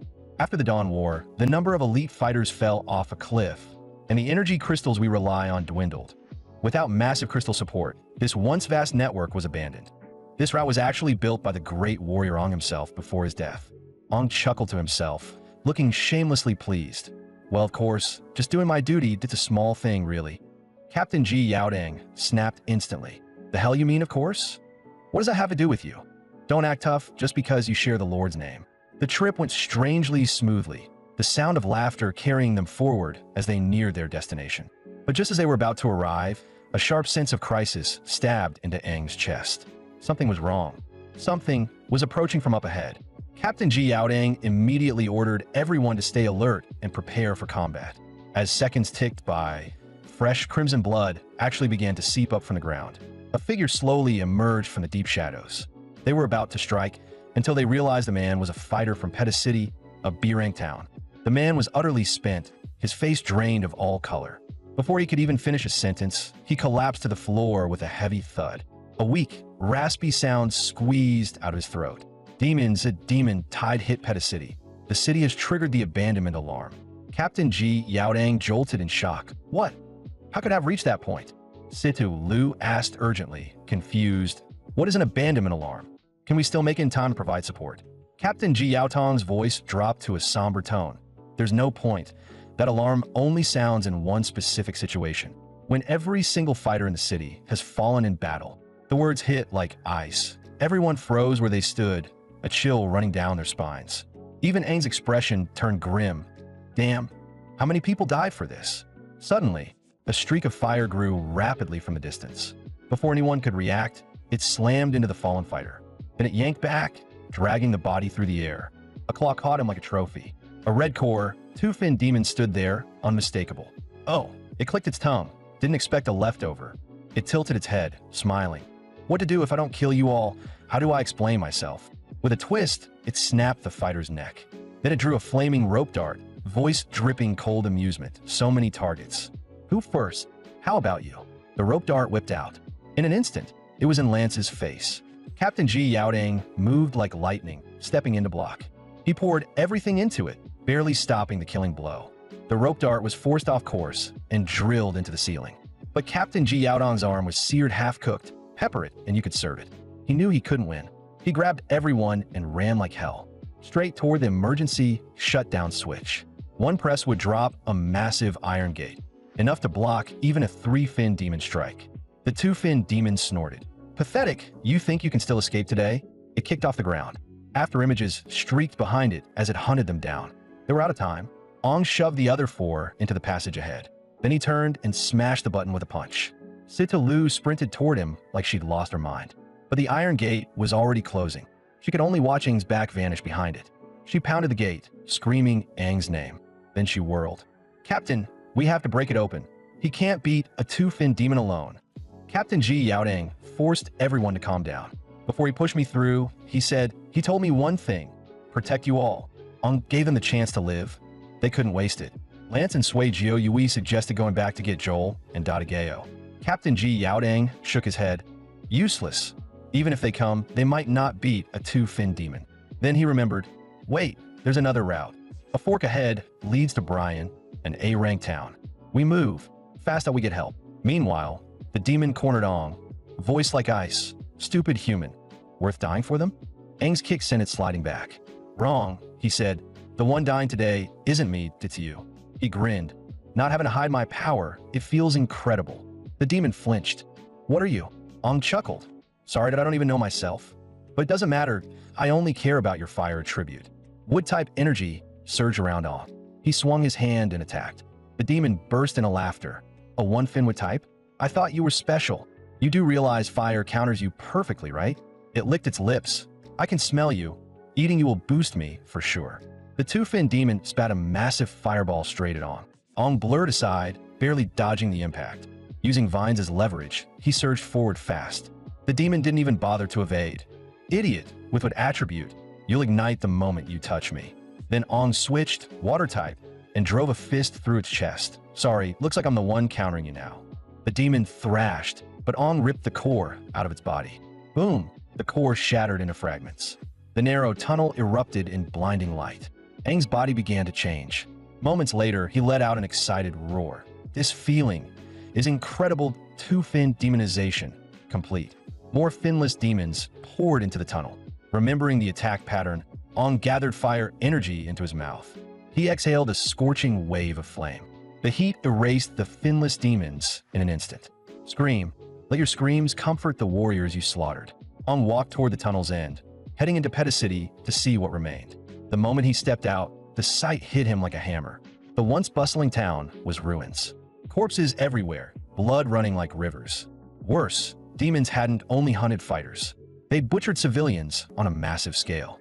It dragged Aang back to the war 60 years ago. Are humans really just lambs to be slaughtered? A crow swept past him. Aang turned. Two fighters were nailed to a tree branch, deaths grotesque. Their chest insignias marked them, three-fin core fighters. Aang lowered them gently to the ground. He placed his palm over their eyes.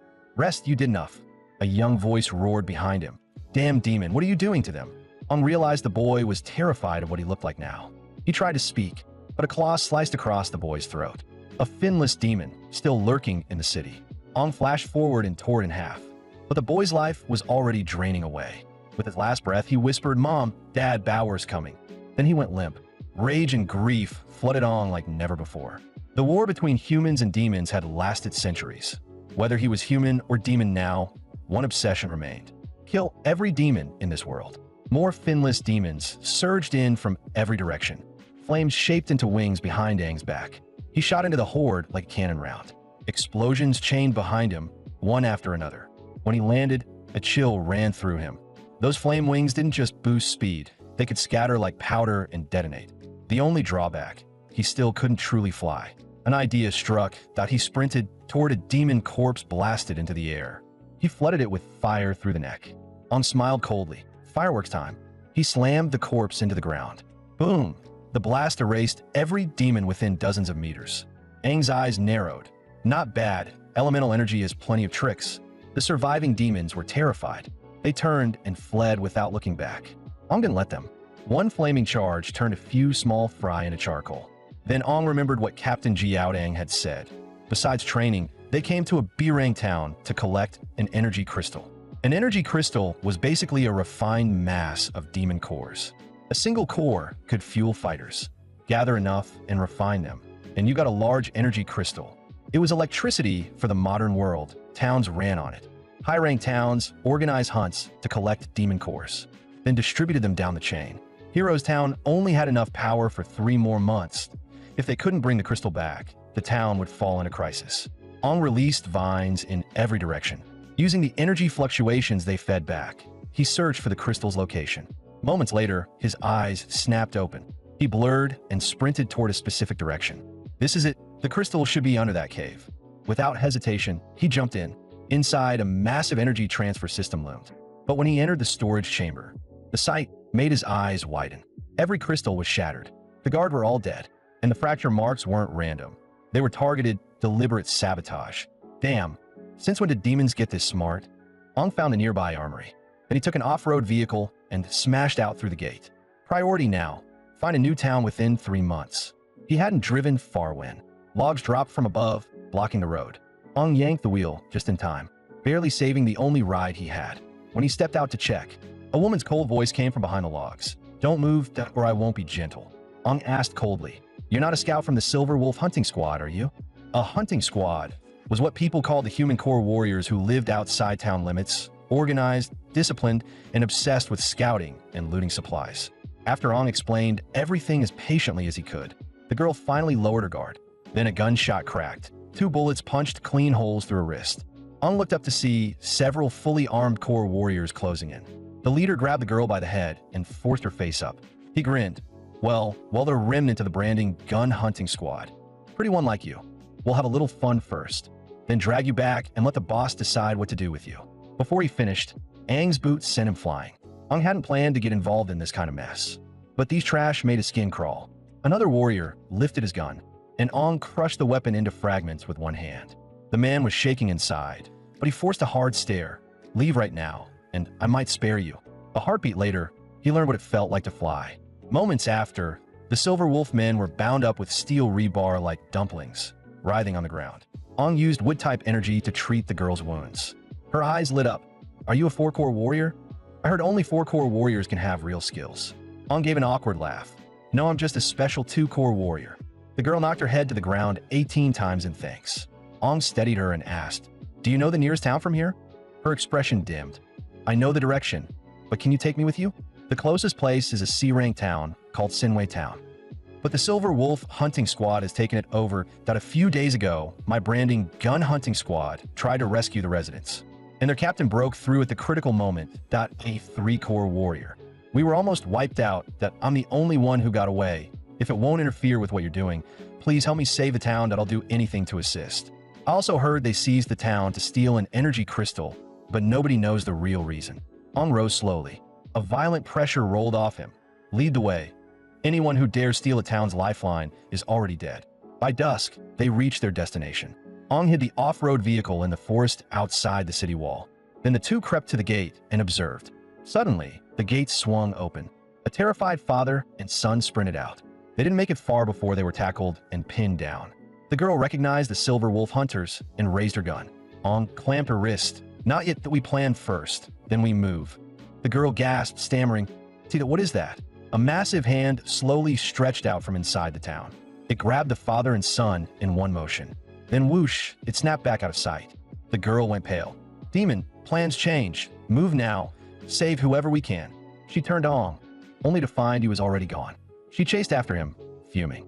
"Seriously? You just said we should plan first." But as she passed the 2 bodies at the gate, she froze. The skin was rotted through.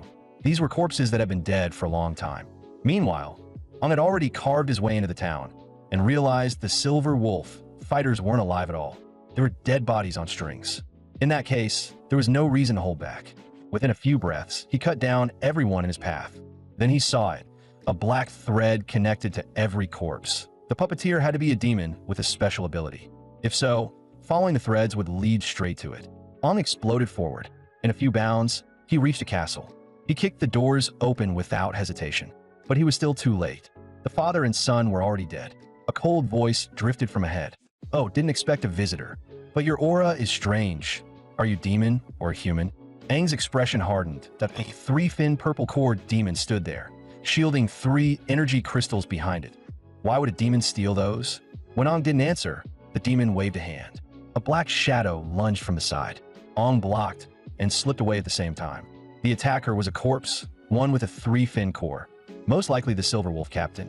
Before Aang could think, more corpses poured in from every corner. Silver Wolf members mixed with local town fighters. The demon laughed loudly. "My little ones, we have a guest. Let's celebrate. Human, welcome to my party." Aang didn't panic, not even a little. Fire was made for crowd control. Let them come. He'd burn them all. Compared to a typical 3-fin demon, this purple core one was actually easier for Aang. It wasn't built for brawling. It controlled the battlefield with illusion energy. And tricks like that didn't work on someone who'd lived 2 lives. Aang flickered and appeared right in front of it. A relentless storm of strikes crashed down. He found the opening, aimed for the core in its chest. When the boy from earlier suddenly stepped into the line, Aang hesitated for a split second, and the demon seized it, slashing him away. Ong hit the ground, cold sweat pouring that if he hadn't shifted the vital line with water-type energy, he'd be gutted open that he needed to treat the wound now. The demon laughed wildly. Forgot to mention, my element is metal, the sharpest of the 5. Still, I'll admit it that you've got skill. But to beat you, I'll have to use that. It took an unknown liquid from a puppet's hands. Tilting its head back, it drank it all. Aang's gaze sharpened. He didn't know what it was, but his instincts screamed danger. He had to stop it. The moment he closed in, a terrifying force blasted him away. Impossible. This thing was forcefully siphoning energy from the crystal. In his previous life, Ong had tested this in painstaking detail. Energy crystals were refined and compressed again and again. What remained inside was violent power on the edge of collapse, absorbing that directly should have blown any body apart. It held the energy at a razor-thin critical point. Was that because of the liquid it drank? The demon began to tremble, its outer shell cracking. Then purple light shot into the sky. Rampant energy tore at the space around it. When the dust cleared, the demon had taken a humanoid form. Aang's heart sank. Disastered, IT had used the crystal to force a breakthrough to 4 fins. The newly evolved 4-fin demon sighed in bliss. Beautiful. Human. Perfect. I'll test my new skill on you. It swept a hand. Several dark gold spheres formed out of nothing around Ong. Bad. Ong surged wood-type energy around himself. A hiss exploded in his ears, countless cuts in the air. The vines lasted barely 2.5 seconds before detonating. The demon's kick slammed into his stomach. He was driven into the ground like a cannonball. Feeling his body falling apart, Ong knew he might truly die here. The 4-fin demon walked closer. Human, I'm impressed a mere 2-fin pushed me this far. As thanks, I'll make your corpse my #1 puppet. D. Its claw stopped, 1 millimeter from Ong. The space behind it twisted unnaturally. A pale hand reached out. A lazy voice drawled. Hey, you really don't know your place. Do you even know who he is? The purple cord demon shook violently. Why you, Black Kingfin? The figure behind it smiled lightly. Correct. No reward. The purple cord demon's head began to warp. Space compressed around it like an invisible press. Boom, IT vanished into nothing. The Black Kingfin demon stepped forward, core in hand. I don't know what Red Kingfin was thinking. Choosing trash like you as a vessel. For someone hailed as the strongest human alive, your evolution speed is pathetic, slower than a snail. Staring at the overwhelmingly powerful demon in front of him, a déjà vu chill surged through Aang's chest, and his eyes snapped wide, because she was the other 8-fin demon, the one that had appeared 60 years ago alongside the thing sealed inside him. Only now, her body was countless times smaller. Just when Aang thought he was doomed today, Black Kingfin lifted his body into the air from a distance. If you want to reunite with him sooner, let me give you a hand, she said, and shoved a 4-fin core straight into his body. Before he could even think, a bone-splitting, gut-wrenching pain swept through him in an instant. No, his current body couldn't withstand the power of a 4-fin core. I'm gonna blow apart. You idiot demon. Think of something. Black Kingfin froze. She hadn't expected a human body to be this fragile. But it was already done. With no better option, she raised a hand and cast the spatial 8-faced lock, compressing Ong into a tiny sealed space. Then she roared, "Worthless human! Hold on. If you die, I'll kill you myself." Crushed to his limit, Ong barked back, "Yeah, thanks a damn lot." And then, in the darkness, a pair of tightly shut eyes slowly opened. Who dares disturb this king's slumber? The instant those words fell, Aang's battered body restored itself, as if it had never been harmed. A cold, murderous gaze rose with it. He looked up and said, "Black Kingfin, did you forget what I told you before?" Black Kingfin jolted. That voice, was it him? In the next second, a sharp claw tore the spatial barrier into shreds. And the one who emerged was Red Kingfin, the presence hidden inside Ong all along. A gentle softness flashed through Black Kingfin's eyes, and she threw herself into the man's arms. "You finally decided to show yourself. Oh, you have any idea how much I've missed you these 60 years? Red Kingfin buried his face in her hair. "Little Black, I'm sorry. Everything I've done was for our future. But you were reckless this time. If the other 4 find out, it'll all be for nothing." Black Kingfin pouted. "Don't be scared. When you were playing dead, the other 4 Kingfins were itching to move, but none of them wanted to make the first strike. They're keeping each other in check right now. Nobody has time to deal with me." Red Kingfin gave a wicked, amused smile. "Back then, they teamed up because they feared my power just long enough to erase me. But after eating, they started doubting each other again. Maybe they've even forgotten their original mission. Then his tone snapped cold. But from now on, don't interfere with this human. His body isn't like ours. He has to evolve step by step, so he can become the perfect vessel in the future. Black Kingfin chuckled awkwardly. All right, whatever you say. Red Kingfin softened his voice. Still, this turned into a blessing in disguise. That overflow of core energy is exactly why I could wake up for a while, that I already forced his body to advance to the 4-fin stage. If he keeps evolving, my return is only a matter of time. Devotion filled Black Kingfin's eyes. Then I'll be right here, welcoming the strongest king back. Just then, footsteps cut through their conversation, and it was the hunting squad girl who had come with Ong earlier. Black Kingfin covered her mouth and giggled. Oops, I forgot to clean up the trash around here. Red Kingfin didn't say a word. He only stared at the human girl with icy malice. At the same time, Aang's consciousness sank into darkness, and a blurred voice rang in his ear. So you're a demon, and I trusted you. The next second, Ong jolted awake, and the sight before him made his heart clench. The girl was already dead, and the dent in the ground made it obvious she'd been one-shot with a single punch. Ong stared at his hands, trembling uncontrollably. Was this my doing? A terrifying presence erupted from within him, and a pillar of energy blasted straight through the clouds. His body began to change again, until 2 blood-red demon fins burst out from his chest. His 4-finned demonization form was complete. Remembering every moment he'd shared with the girl, Ong lit the wood around her with a heavy heart. If there's a next life, I hope you can live in a world without demons. Once his emotions steadied, Ong replayed everything that had happened and realized there were too many questions with no answers. That female demon's relationship with the one inside him. What were they really after? And that vial of medicine, where did it come from? Something like that could probably only be made in a high-grade town. So, who supplied it to the demons?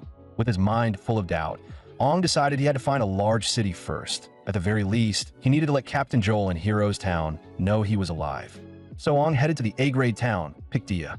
At the reception room, he immediately reported what happened in Peta City during the Demon Tide and asked the clerk to send a message to Hero's Town to update his squad status. He'd originally planned to bring back the energy crystal his town needed, but Baris, the 5-finned warrior of Pictia, flat out refused. The reason was simple. Energy crystal allocations were assigned by the designated higher-tier city. And since Hero's Town's higher-tier city, Peta City, had already fallen, they could only file upward again to the top-tier city, Dawn City, and request a reassignment. Ong asked Baris if he could represent Hero's Town and go to Dawn City on its behalf. Baris said no. She explained, unless you're a captain in Hero's Town, or you have official authorization from Hero's Town, you don't have the qualifications. You can't just send anyone as a representative to negotiate. Ong thought to himself, so getting an energy crystal is this much of a hassle? Looks like I'll have to go back once more. But Baris cut into his thoughts and added, there is one other way you can go to Dawn City, if a higher-tier town vouches for you like me. Ong shot to his feet, eyes bright. You mean you can vouch for me? Baris smiled. Of course, but I have a condition that you've heard of Dawn City's demon hunting tournament, right? If you can join my tournament squad as an outside support and serve as a Vanguard member to scout intel during the matches, then I'll vouch for you. But let me be clear, I won't guarantee your safety. A Vanguard member in the demon hunting tournament was the scout each team sent out first. Their job was to gauge demon ranks, gather first-hand information, and feed it back, basically an intel member. But demon ranks in the tournament swung wildly from match to match, so Vanguard members almost always ended up dead or crippled. They were basically treated as cannon fodder, which was why most fighters avoided that role. Ong suddenly cracked a grin. So your squad doesn't have anyone willing to take that spot, huh? Fight I'm in. Not long after, Baris led Ong to the equipment warehouse. Looking at the rows of gear, she said, I can't promise you'll be safe, but when it comes to loadout, I'll do everything I can to meet your needs. Go ahead and pick. The nanosuits here can be provided to you for free. Hearing that, Ong didn't bother being polite. He really did need a proper weapon right now. Meanwhile, Baris studied him in silence. Why does this guy always feel so mysterious? And his core marking is basically unreadable that he's probably a coreless fighter. Am I overthinking it? Or is he hiding some trump card? Just then, Aang's gaze landed on a long sword, and a satisfied smile tugged at his lips. Baris immediately shouted, Don't touch that. It takes at least a 3-core fighter to operate that. If you force it, you'll get hurt. But the moment she finished speaking, a blinding beam of light shot into the sky. Ong lifted the sword and started moving it through a clean, sharp arc. Nice. The weight sits perfectly in my hand. I'll take this one. Bari stood there stunned that he drove it that easily. Does he have some special understanding of nanosuit tech? She'd heard that some fighters, purely through talent, could use high-grade nanosuits without any resistance. But seeing it in person still blew her mind. Ong spoke up again. By the way, do you have a live combat field here? I want to test what this thing can do. As they walked out past the city gate, Bari's asked again and again, are you sure you don't need me with you? Even with the 5 dispersal devices installed, a 1-fin demon or even a 2-fin demon can still show up sometimes. Ong flashed a confident grin. It's fine that if it's just a 1-fin demon, I can handle it. Seeing that, Bari's didn't argue. She gave him a couple quick reminders, then headed back into the city. The moment she turned away, Aang's excitement kicked in that of course he couldn't let her tag along. Because he wasn't just here to test the new weapon's power. He also wanted to find out what he could do in his 4-fin demonization form. As Aang reached the live combat field and started thinking about how to lure demons out, one brazen demon came charging at him from behind. Aang blurred to the side, dodging the strike, then casually cut it in half with a single swing. Just like I thought, this blade feels right, way better than anything I used before. The next second, a chorus of roars rose around him, and a swarm of finless demons surged toward him. Aang's lips curled. Perfect timing that I was just worried you wouldn't come out in daylight. Guess I worried for nothing. I've been swallowing frustration for way too long. Since I'm getting used to this weapon anyway, I'll vent it on you animals. With that, Aang launched himself forward. Adrenaline flooding his veins, he dove straight into the finless demon pack, and went to work. He whipped the great sword through the mob, every swing painting the air with blood and flinging mangled limbs aside. In that storm of gore, his movements were sharp and fluid, like he'd been born to butcher demons. He didn't even know how long he'd been cutting, until the demon screams started fading and the one-sided slaughter finally came to an end. As Aang straightened up, he couldn't help thinking, this body is way stronger than before, but compared to that subconscious power, it's still a joke. Right then, several wooden spikes shot at him from behind, but Aang flicked his long sword and swatted them aside with ease. When he turned, he saw them, 2 1-fin demons, 1 wood type, 1 fire type. The wood type struck what it clearly thought was a cool pose. Human, get in the bowl already. Your sense got me obsessed. But the fear and screams they expected never came. Instead, Aang curled a finger at them in open provocation. The 2 demons froze. Second bro, humans don't look like that when they're scared, right? The fire type snorted. He's bluffing, you watch. Second bro's gonna handle him. Fire type energy coiled around it as it charged Aang, only to get launched backwards 0.1 seconds later. The wood type demon slowly turned its head and realized Aang had already flashed to its side, driving the longsword straight into second bro's gut. So metal really is fire's natural counter. The next second, Aang's face began to shift in a twisted, unnatural way, and in an instant, he completed his 4-finned demonization form. The wood-type demon just stared, dumbstruck. What the hell are you? Human or demon? Aang ignored it, replaying the purple core demon's methods for controlling corpses in his mind. Then he extended a palm toward the fire-type demon. Filthy animal, serve me. In the next moment, the fire-type, already dead, stood back up. It moved like a corpse servant, taking position at Aang's side as a guard. The wood-type demon was on the verge of tears. Second bro, open your eyes. It's me, Little Wood. Meanwhile, inside the city of Pygdia, Bari's barked at a soldier, her face tight with urgency. What did you say? The young man I took out of the city still hasn't come back. Yes, ma'am, the soldier replied. And because of the demon tide in Peta City, we have to shut the gates before nightfall. Bari's demanded. What levels have the demons outside been lately? The soldier reported, Commander, not only have 1-fin demons been showing up frequently, 2-finned, 3-finned, and even 4-finned demons have appeared as well. Bari's stomach sank. Damn it, I just submitted the tournament roster, and this happens. What a headache of a guy. Thinking of that, Bari's vanished in a blur. In the next heartbeat, she became a streak of red lightning, blasting straight into the forest. She never should have let Aang go to the live combat field alone. You little punk, you'd better be alive, or I'll kill you myself. The very next second, Bari's halted dead in her tracks. Her brows knit. What the hell? Why is the air soaked with such a heavy stench of death? And she could feel it. Up ahead, demons were gathering in huge numbers. Not just 1-finned and 2-finned. There were plenty of 3-finned as well. Right then, a terrified 1-finned demon came sprinting from a distance. Already furious, Bari's flashed above its head, eyes blazing. With a thunderous boom, a shockwave speared through every tree within 100 meters. Bari's muttered, oops, sorry, I put a little too much into that. Just then, Another wave of demons approached from afar. Baris narrowed her eyes. This is weird. Since when do these animals like moving in packs? And every single one of them looked like a zombie. No thought, no fear, just mindlessly shuffling forward. But she didn't have the luxury of overthinking it, that if it was a demon, it was dying. In the next instant, she reshaped her nanosuit into a massive cleaver. She planted her feet and drew power. Secret technique, arc bow blade. Her slash detonated into a terrifying blade aura that bisected the demons at the waist. Even the aftershock kept rolling for miles before it finally faded. And yet, before she could even catch her breath, another batch came rushing in. Baris was about to strike again, when she sensed a powerful presence behind her. She didn't hesitate. She spun and cleaved backward, but the attacker blocked it effortlessly. Hey, it's me, what's wrong with you? You just chop whoever you see? When she realized it was Ong, Baris let out a breath of relief. Then her eyes went wide. Wait, Aang's a coreless fighter. How did he stop my sweep?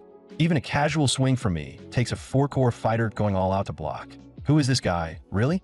Ong shook out his hand, exasperated. Sis, you gotta look before you swing that I almost died to your blade.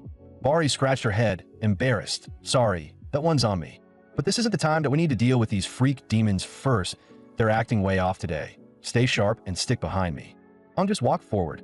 Relax, they're already dead. The moment he said it, he snapped his fingers. The demons, still moving a second ago, collapsed like puppets with their strings cut. Ong turned back with a grin. Come on, sis, it's handled. Baris stared at him, stunned, speechless. Then she lunged and grabbed for him. Talk. What did you do? You're clearly a red core fighter. So how the hell are you controlling demons? The next second, Ong slapped her hand away. Sis, aren't you asking a little too much? Don't forget, we're just partners. Baris got hit so hard by that comeback, she went momentarily speechless. But Ong kept going, still telling you a little won't hurt. Yeah, I can control demons, but it comes with a price. Baris looked even more shaken that a control type ability like that was insanely rare, even among 5-core fighters. So I really did underestimate you, fine. Then we leave for Dawn City tomorrow. What Baris didn't know was that soon, she'd receive a message. The live combat field had been completely destroyed by some unknown force. The next afternoon, after a hard run on the road, the group finally arrived at the only S-grade town, Dawn City. The moment Ong stepped off the vehicle, his mind went hazy that he'd suspected it. Sure, but seeing it confirmed still felt unreal. Because the legendary Dawn City was, without a doubt, the very town Ong used to rule. Excitement surged through him that if that was true, then he could see them again. The strongest team he'd ever built. The 6 most powerful warriors under his command. The 6 great heroes. With his heart pounding, Ong hurriedly asked Baris what she knew about them. But her answer only left him more confused. She blinked. Wait, are you talking about the new 6 or the old 6? Ong frowned. New? Old? I mean the ones who served under Ong. The strongest warrior back then. The instant he said it, Baris clapped a hand over his mouth. Have you been rotting in some C-grade town or what? Things changed a long time ago. The old king fell. The new king took the throne. I'm warning you once. When you enter Dawn City, don't bring up the old king again. That's the one thing the new 6 can't stand hearing. Maybe your C-grade town still worships them. But here, nobody acknowledges that old king sacrifice. Ong froze in place. How could this be? What happened after I died? Back then, he led his warriors in desperate battles against demons. And he'd even entered the ancient King's Steel alone to uncover the secret behind their appearance. Was everything I did meaningless? Not long after, Ong followed Baris into the city. It was called a town, but inside were countless buildings in wildly different styles, along with forests, lakes, even sea-like terrain. It was practically a self-sustaining world. And despite how much had changed, the overall layout was almost identical. 6 regions governed by the 6, with a new king dwelling at the center. Right then, he looked back, and sure enough, his statue was still there. Only now, it was wrapped up in countless strips of cloth. Baris let out a helpless sigh. He used to be beloved, but now, forget it, it'll be torn down soon anyway, and they'll build an even bigger statue of the new king right here. At that moment, a woman in a green robe appeared out of nowhere. Baris smacked her forehead. Unbelievable, we just talked about the old 6, and we run into one here. In the next second, Ong stepped forward, trembling, and a name slipped out before he could stop it. Lena, is that you? She had once been the strongest Green Corps warrior, but now a regular soldier had knocked her to the ground. You filthy woman. How many times do I have to tell you? No mourning here. Pick up your stupid flowers and get lost. Ong thought that soldier was about to get himself killed, yet the woman didn't say a word. She just quietly gathered the scattered petals. Ong was shaken. This is Lena, the hot-tempered Lena from back then? But her silence only made the soldier angrier. Old Six. What a joke that you're just a useless has-been who doesn't even qualify for a corps anymore. If the new king hadn't shown mercy and let you stay in Dawn City, you'd have been thrown out to rot. Blame your old king. All of this happened because of his arrogance. The moment he finished, a sharp slap cracked across his face. Lena snapped, furious. Shut your mouth. You don't deserve to speak his name. The soldier lunged with his fists. Fine, today I'll beat reality into you. And then a massive sword suddenly appeared in front of him. Take one more step, and I'll make you regret being born. Seeing someone dare to cause trouble in Dawn City, the squad members drew their weapons. Kid, drop the sword if you don't want to die. Aang's gaze turned icy. Looks like they needed a lesson today. Just as the clash was about to explode, Bari's cut in fast. We're from Pictia, here for the demon hunting tournament. It's a misunderstanding. Everyone calm down. Then she turned to Aang. Don't forget, you're representing Pictia now. Put the sword away.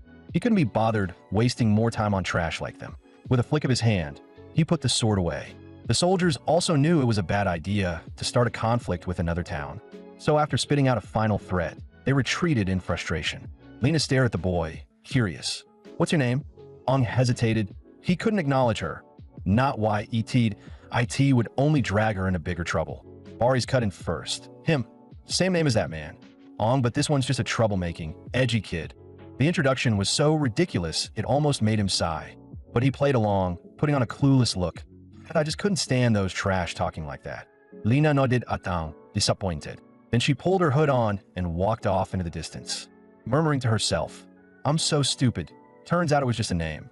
Aang watched her back disappear, his chest refusing to settle. Lena, just give me a little time that I'll explain everything when a moment's right. And you've probably got 1,000 things you want to say to me too, don't you? The next day, the demon hunting tournament officially began. People flooded in to celebrate the greatest event of the year. Bari's glanced back at him and teased, Don't you dare die.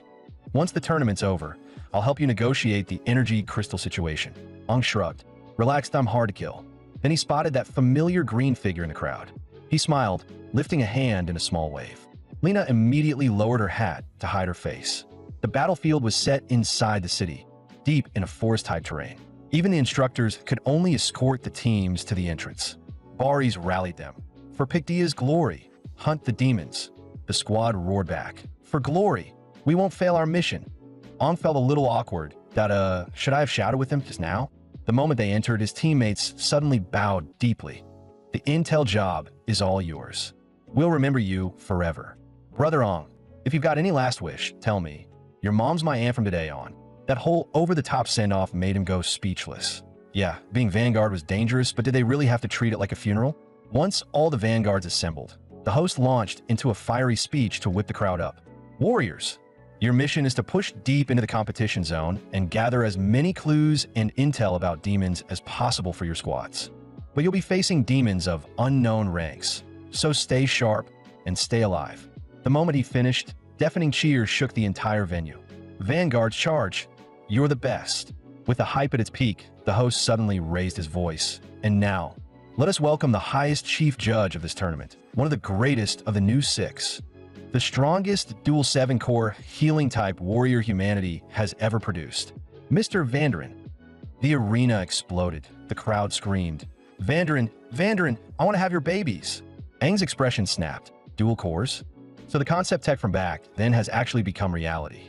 Every Vanguard immediately bowed at a perfect 90 degrees. Everyone, except Aang, who stood there with his hands on his hips, with open disdain in his eyes. A fighter beside him hissed, Hey, do you even know who that is? Bow already. Aang scratched his head like it was no big deal. Sorry, my kidneys have been acting up, can't bend. The entire place fell dead silent. Vandarin only smiled and gave him a friendly wink. No problem, that a warrior should have a little personality. The host felt the air go weird and rushed to patch it up. Everyone's in for a treat. Lord Vandarin, one of the great new six, will now perform a live hunt of a 4-finned demon as a blessing for the perfect opening of this demon hunting tournament. The crowd went wild again. Lord Dylan is unstoppable. Lord Dylan is badass and gorgeous. After the cheers, the host arranged for the Vanguards to move to the side and watch. But Vandarin walked straight up to the female host instead. "Are you the new chief referee commander?" he asked. "Yes, my lord, it's an honor to meet you," the host replied. Her heart was pounding like crazy. "If it's him, I'd even be willing to be his woman on the side." Then Vandarin's next words dropped her into an ice bath. "I'll have someone replace you in a moment that you're done. Get out." New six, new six.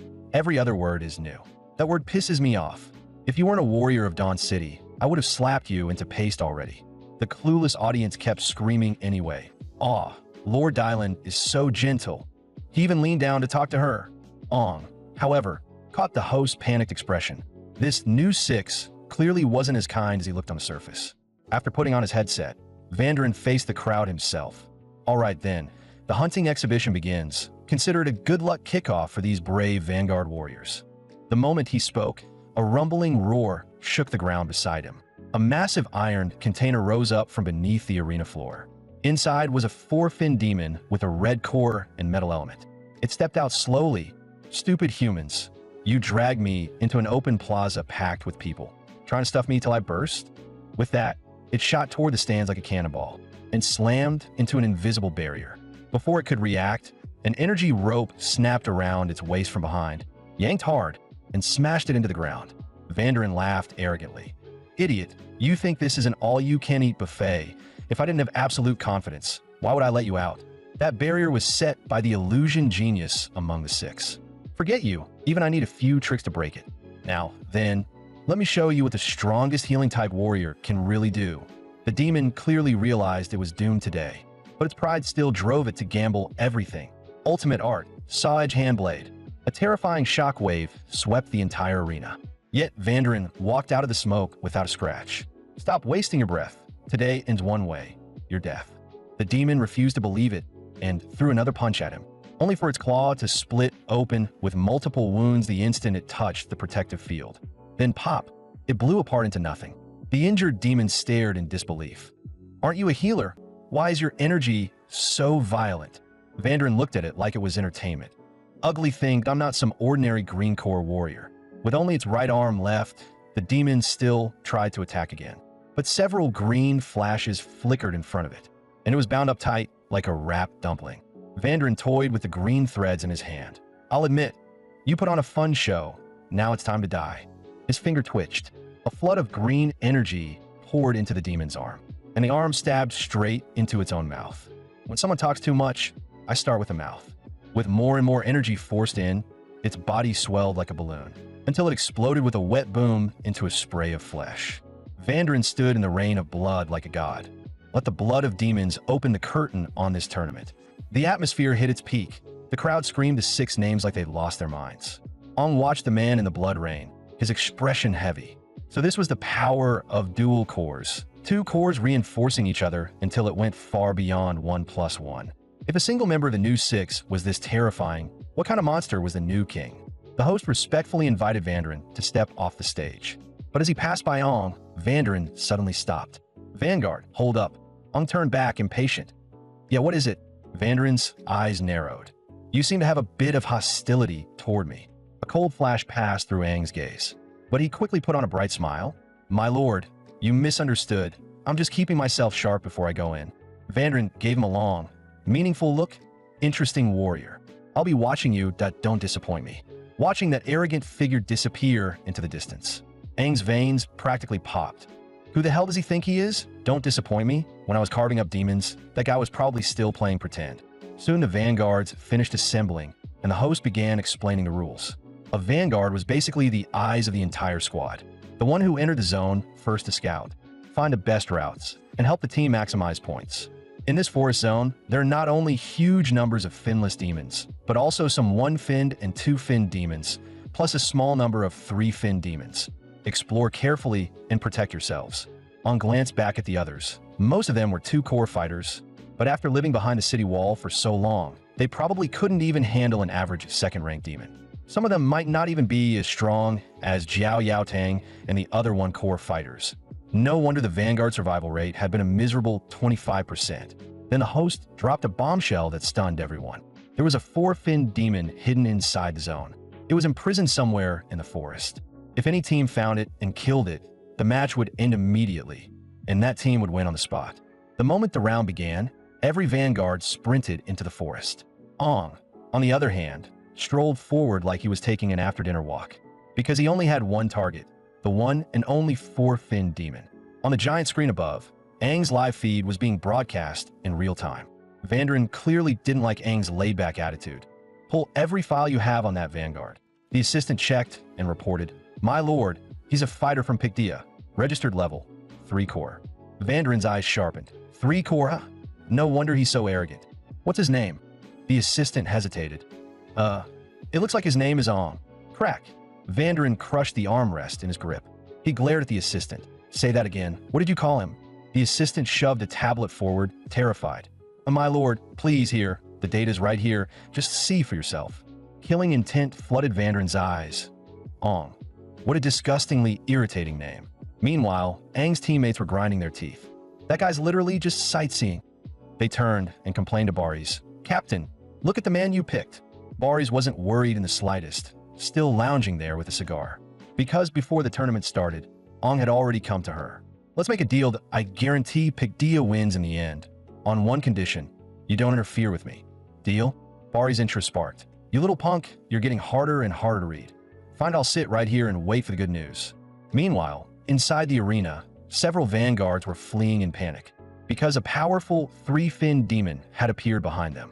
Ong wasn't alarmed. He looked delighted. Three-finned? Perfect. Time to loosen up. In an instant, countless vines shot in from the distance, pinning a few unlucky bastards in midair. Then a towering figure stepped out, a wood-type three-finned demon with a blue core. Seeing a straggler still moving, it whipped more vines at Ong. Ong tapped the ground and slipped past the strike, landing on a nearby tree trunk as he thought. Too many eyes on me, that can't show everything. I'll end this clean, fast. He kicked off hard, launching like a cannonball. When he was within 0.2 inches of the claw, Ong arched back in a flashy lean, letting the attack sweep past. Using the momentum, he slid straight into the demon's core line, and in a blink, shaped a nanosuit greatsword and drove it through the demon's body.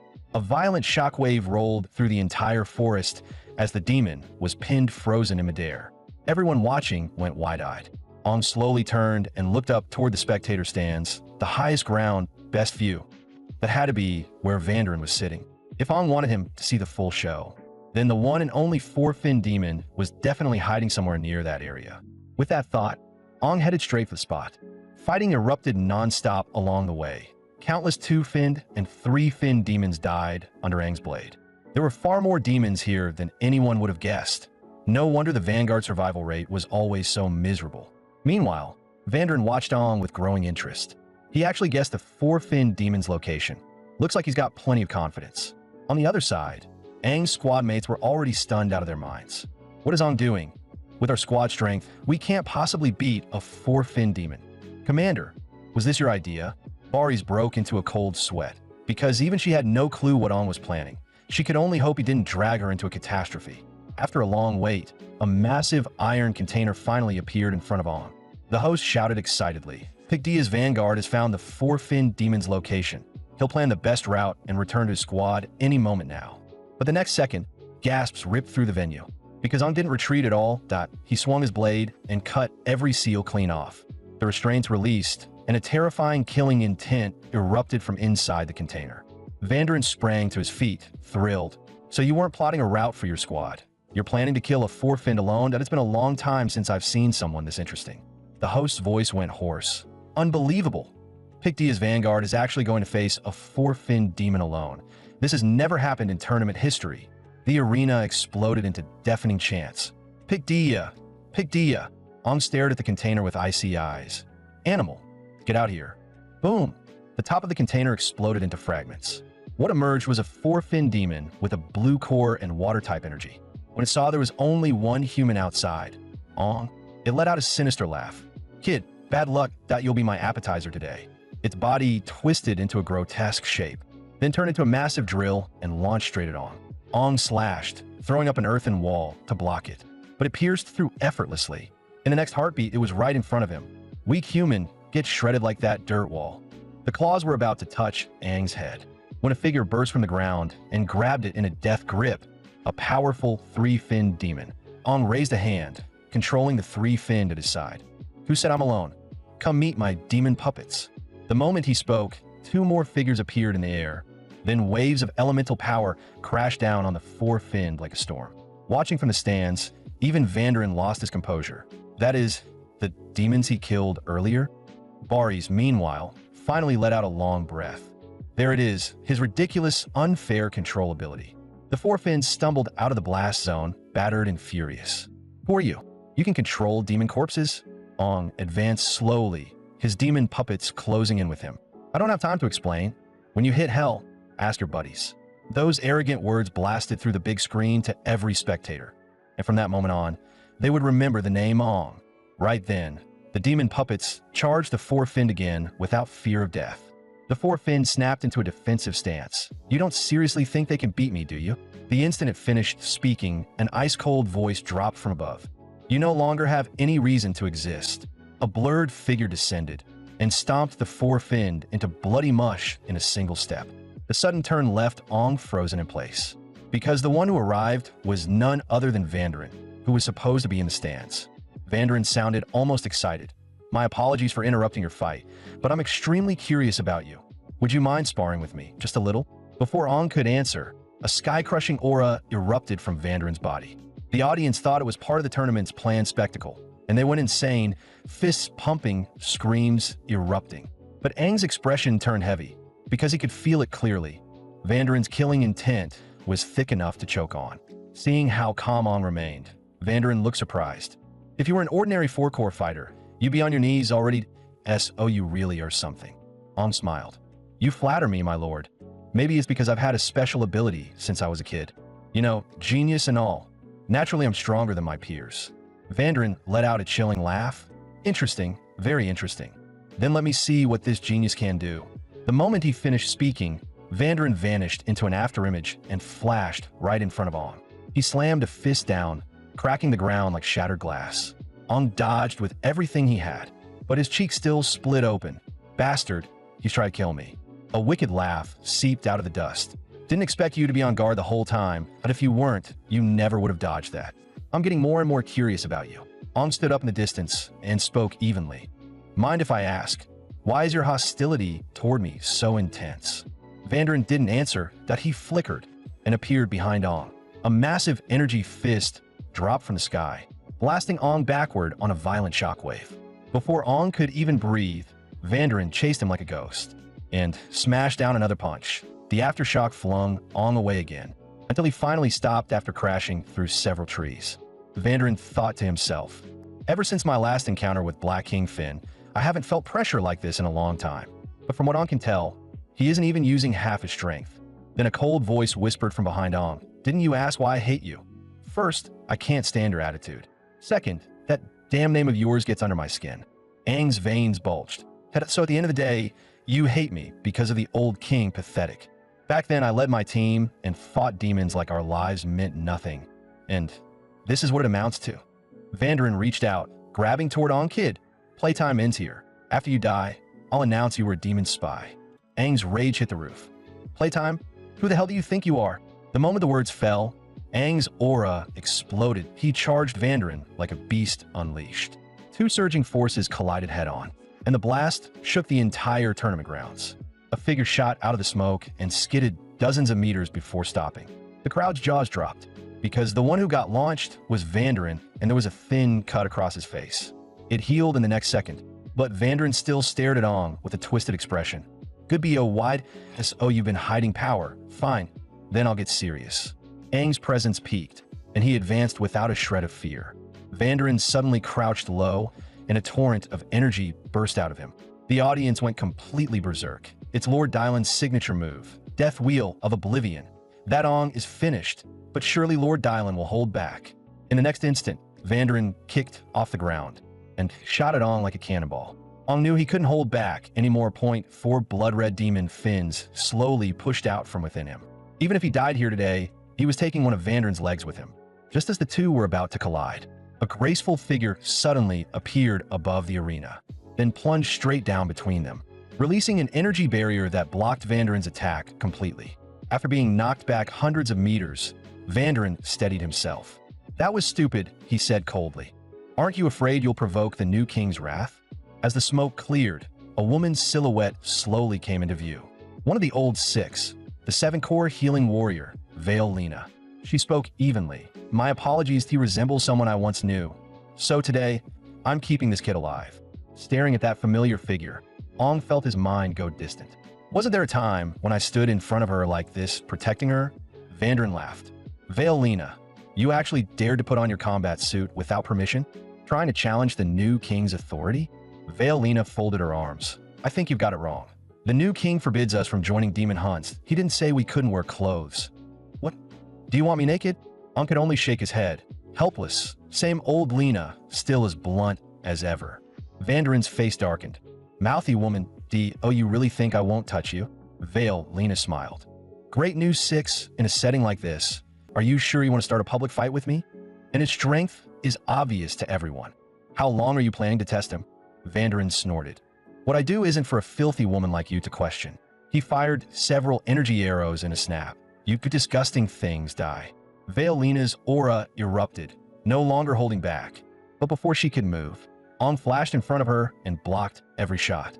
Yahello froze, because for a split second, she saw that man's shadow in Ong. Did he really come back? As Ong was forced back again and again, Yahello expanded her barrier and stood in front of him once more. Vandarin, you really don't listen. Fine, then let's clash.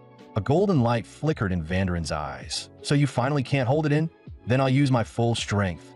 Aang's gut sank that if those two truly fought, people would die. He had to stop it. Just as they were about to trade blows, Ong threw his head back and shouted, "Thank you for your guidance, Lord Vandarin. As one of the great new six, you still take time out of your busy schedule to teach us juniors. Truly admirable." Aang's shout echoed across the entire arena, and even the crowd got swept up, chanting in unison, "Vandarin! Vandarin!" Vandarin went blank. His movement stopped dead. "Good kid," he muttered through clenched teeth. "You've got tricks." He was furious, but in front of this audience, he couldn't keep attacking. So he had no choice but to announce it. Pygdia had won the championship. A tidal wave of cheers erupted. In the lounge, Aang's teammates were completely petrified that this what they call winning while doing nothing. With the situation settled, Yahello turned and walked out of the field. As she passed Ong, she leaned in and whispered a single sentence into his ear. Back in the lounge, the squad tossed Ong into the air, cheering like maniacs. Baris even promised she'd grant Ong one request. Ong cleared his throat. "Forget the request. Just don't forget to help me negotiate the energy crystal issue." Meanwhile, Yahello stood alone on a mountaintop. This was her secret base with that man. She found it by accident, quiet, hidden, and with a view of the entire city laid out beneath her. She'd brought Ong here the very first time and made him swear they'd never tell a third person. Ong had flicked her forehead affectionately and teased, "Lena, are you still a kid? Why are you always this childish?" She remembered blowing up in rage. "You idiot. You only know how to kill demons." After that, they spent a peaceful afternoon on the peak, talking, watching the sunset, and even carving their names into a stone. Lena Ong, after a long silence. Yahello wiped her tears that, "Am I still that stupid? He's been dead for years. What am I even hoping for?"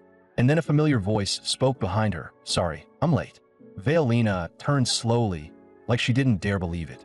She'd only told Ong to meet at the secret base. She never gave the exact location. Yet somehow, Ong had found it anyway. "Are you really him? Are you really Ong? You came back for us?" Looking at the girl with tears in her eyes, Aang's chest tightened, yet he didn't know what to say. Yahello hurriedly turned away. "Sorry that I got carried away. You just look so much like someone important to me. But it's just my imagination." Then a voice came again from behind her, gentler, familiar. "Lena, have you been okay all these years?" A forehead flick followed, one she knew by heart. "After all this time, you still remember this place. You really never grew up, did you?" Yahello completely broke. Her tears poured out like a dam had burst. She threw herself into Aang's arms, like she needed to dump every ounce of grievance she'd carried for years into this one moment. "I miss you so much. Why did you only come back now?" Sunset draped the sky in thin gold, and the two of them held each other under that glow.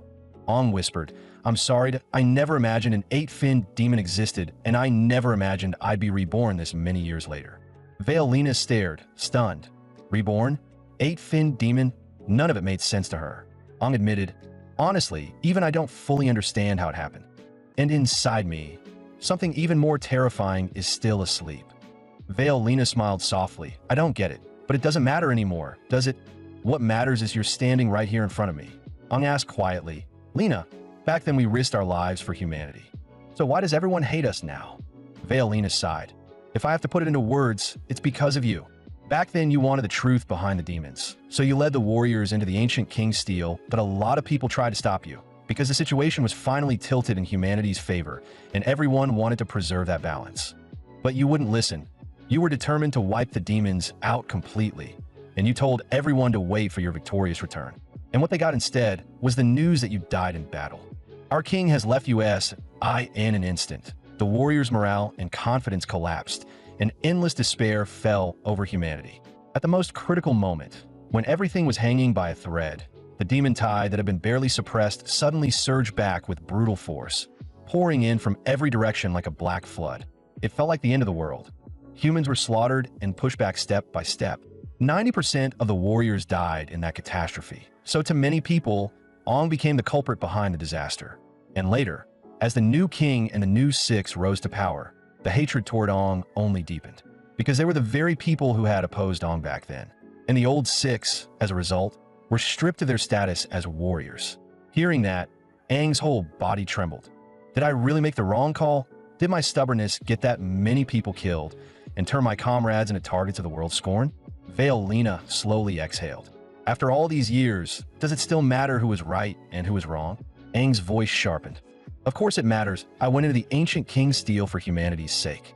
Lena cupped his cheek gently. We know your burden.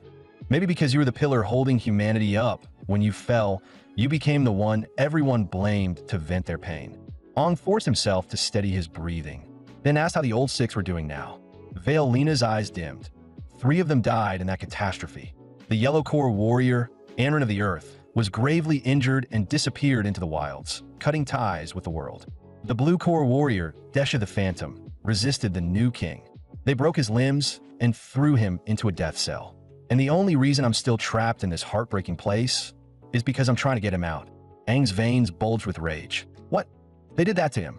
Why didn't you unite the warriors who still support us and rebel? Lena sighed. Because the new king is too strong, he's the only one right now with 3 cores and 7 fins. Even you at your peak wouldn't be his match. Times changed. The new 6 have surpassed us by a wide margin. Aang clenched his jaw, trying to stay calm. 3 cores. How did he even pull that off? Was Desha really going to rot in that dungeon until he died? Lena spoke again. There might be one path you can try. After you were reborn, you must have noticed.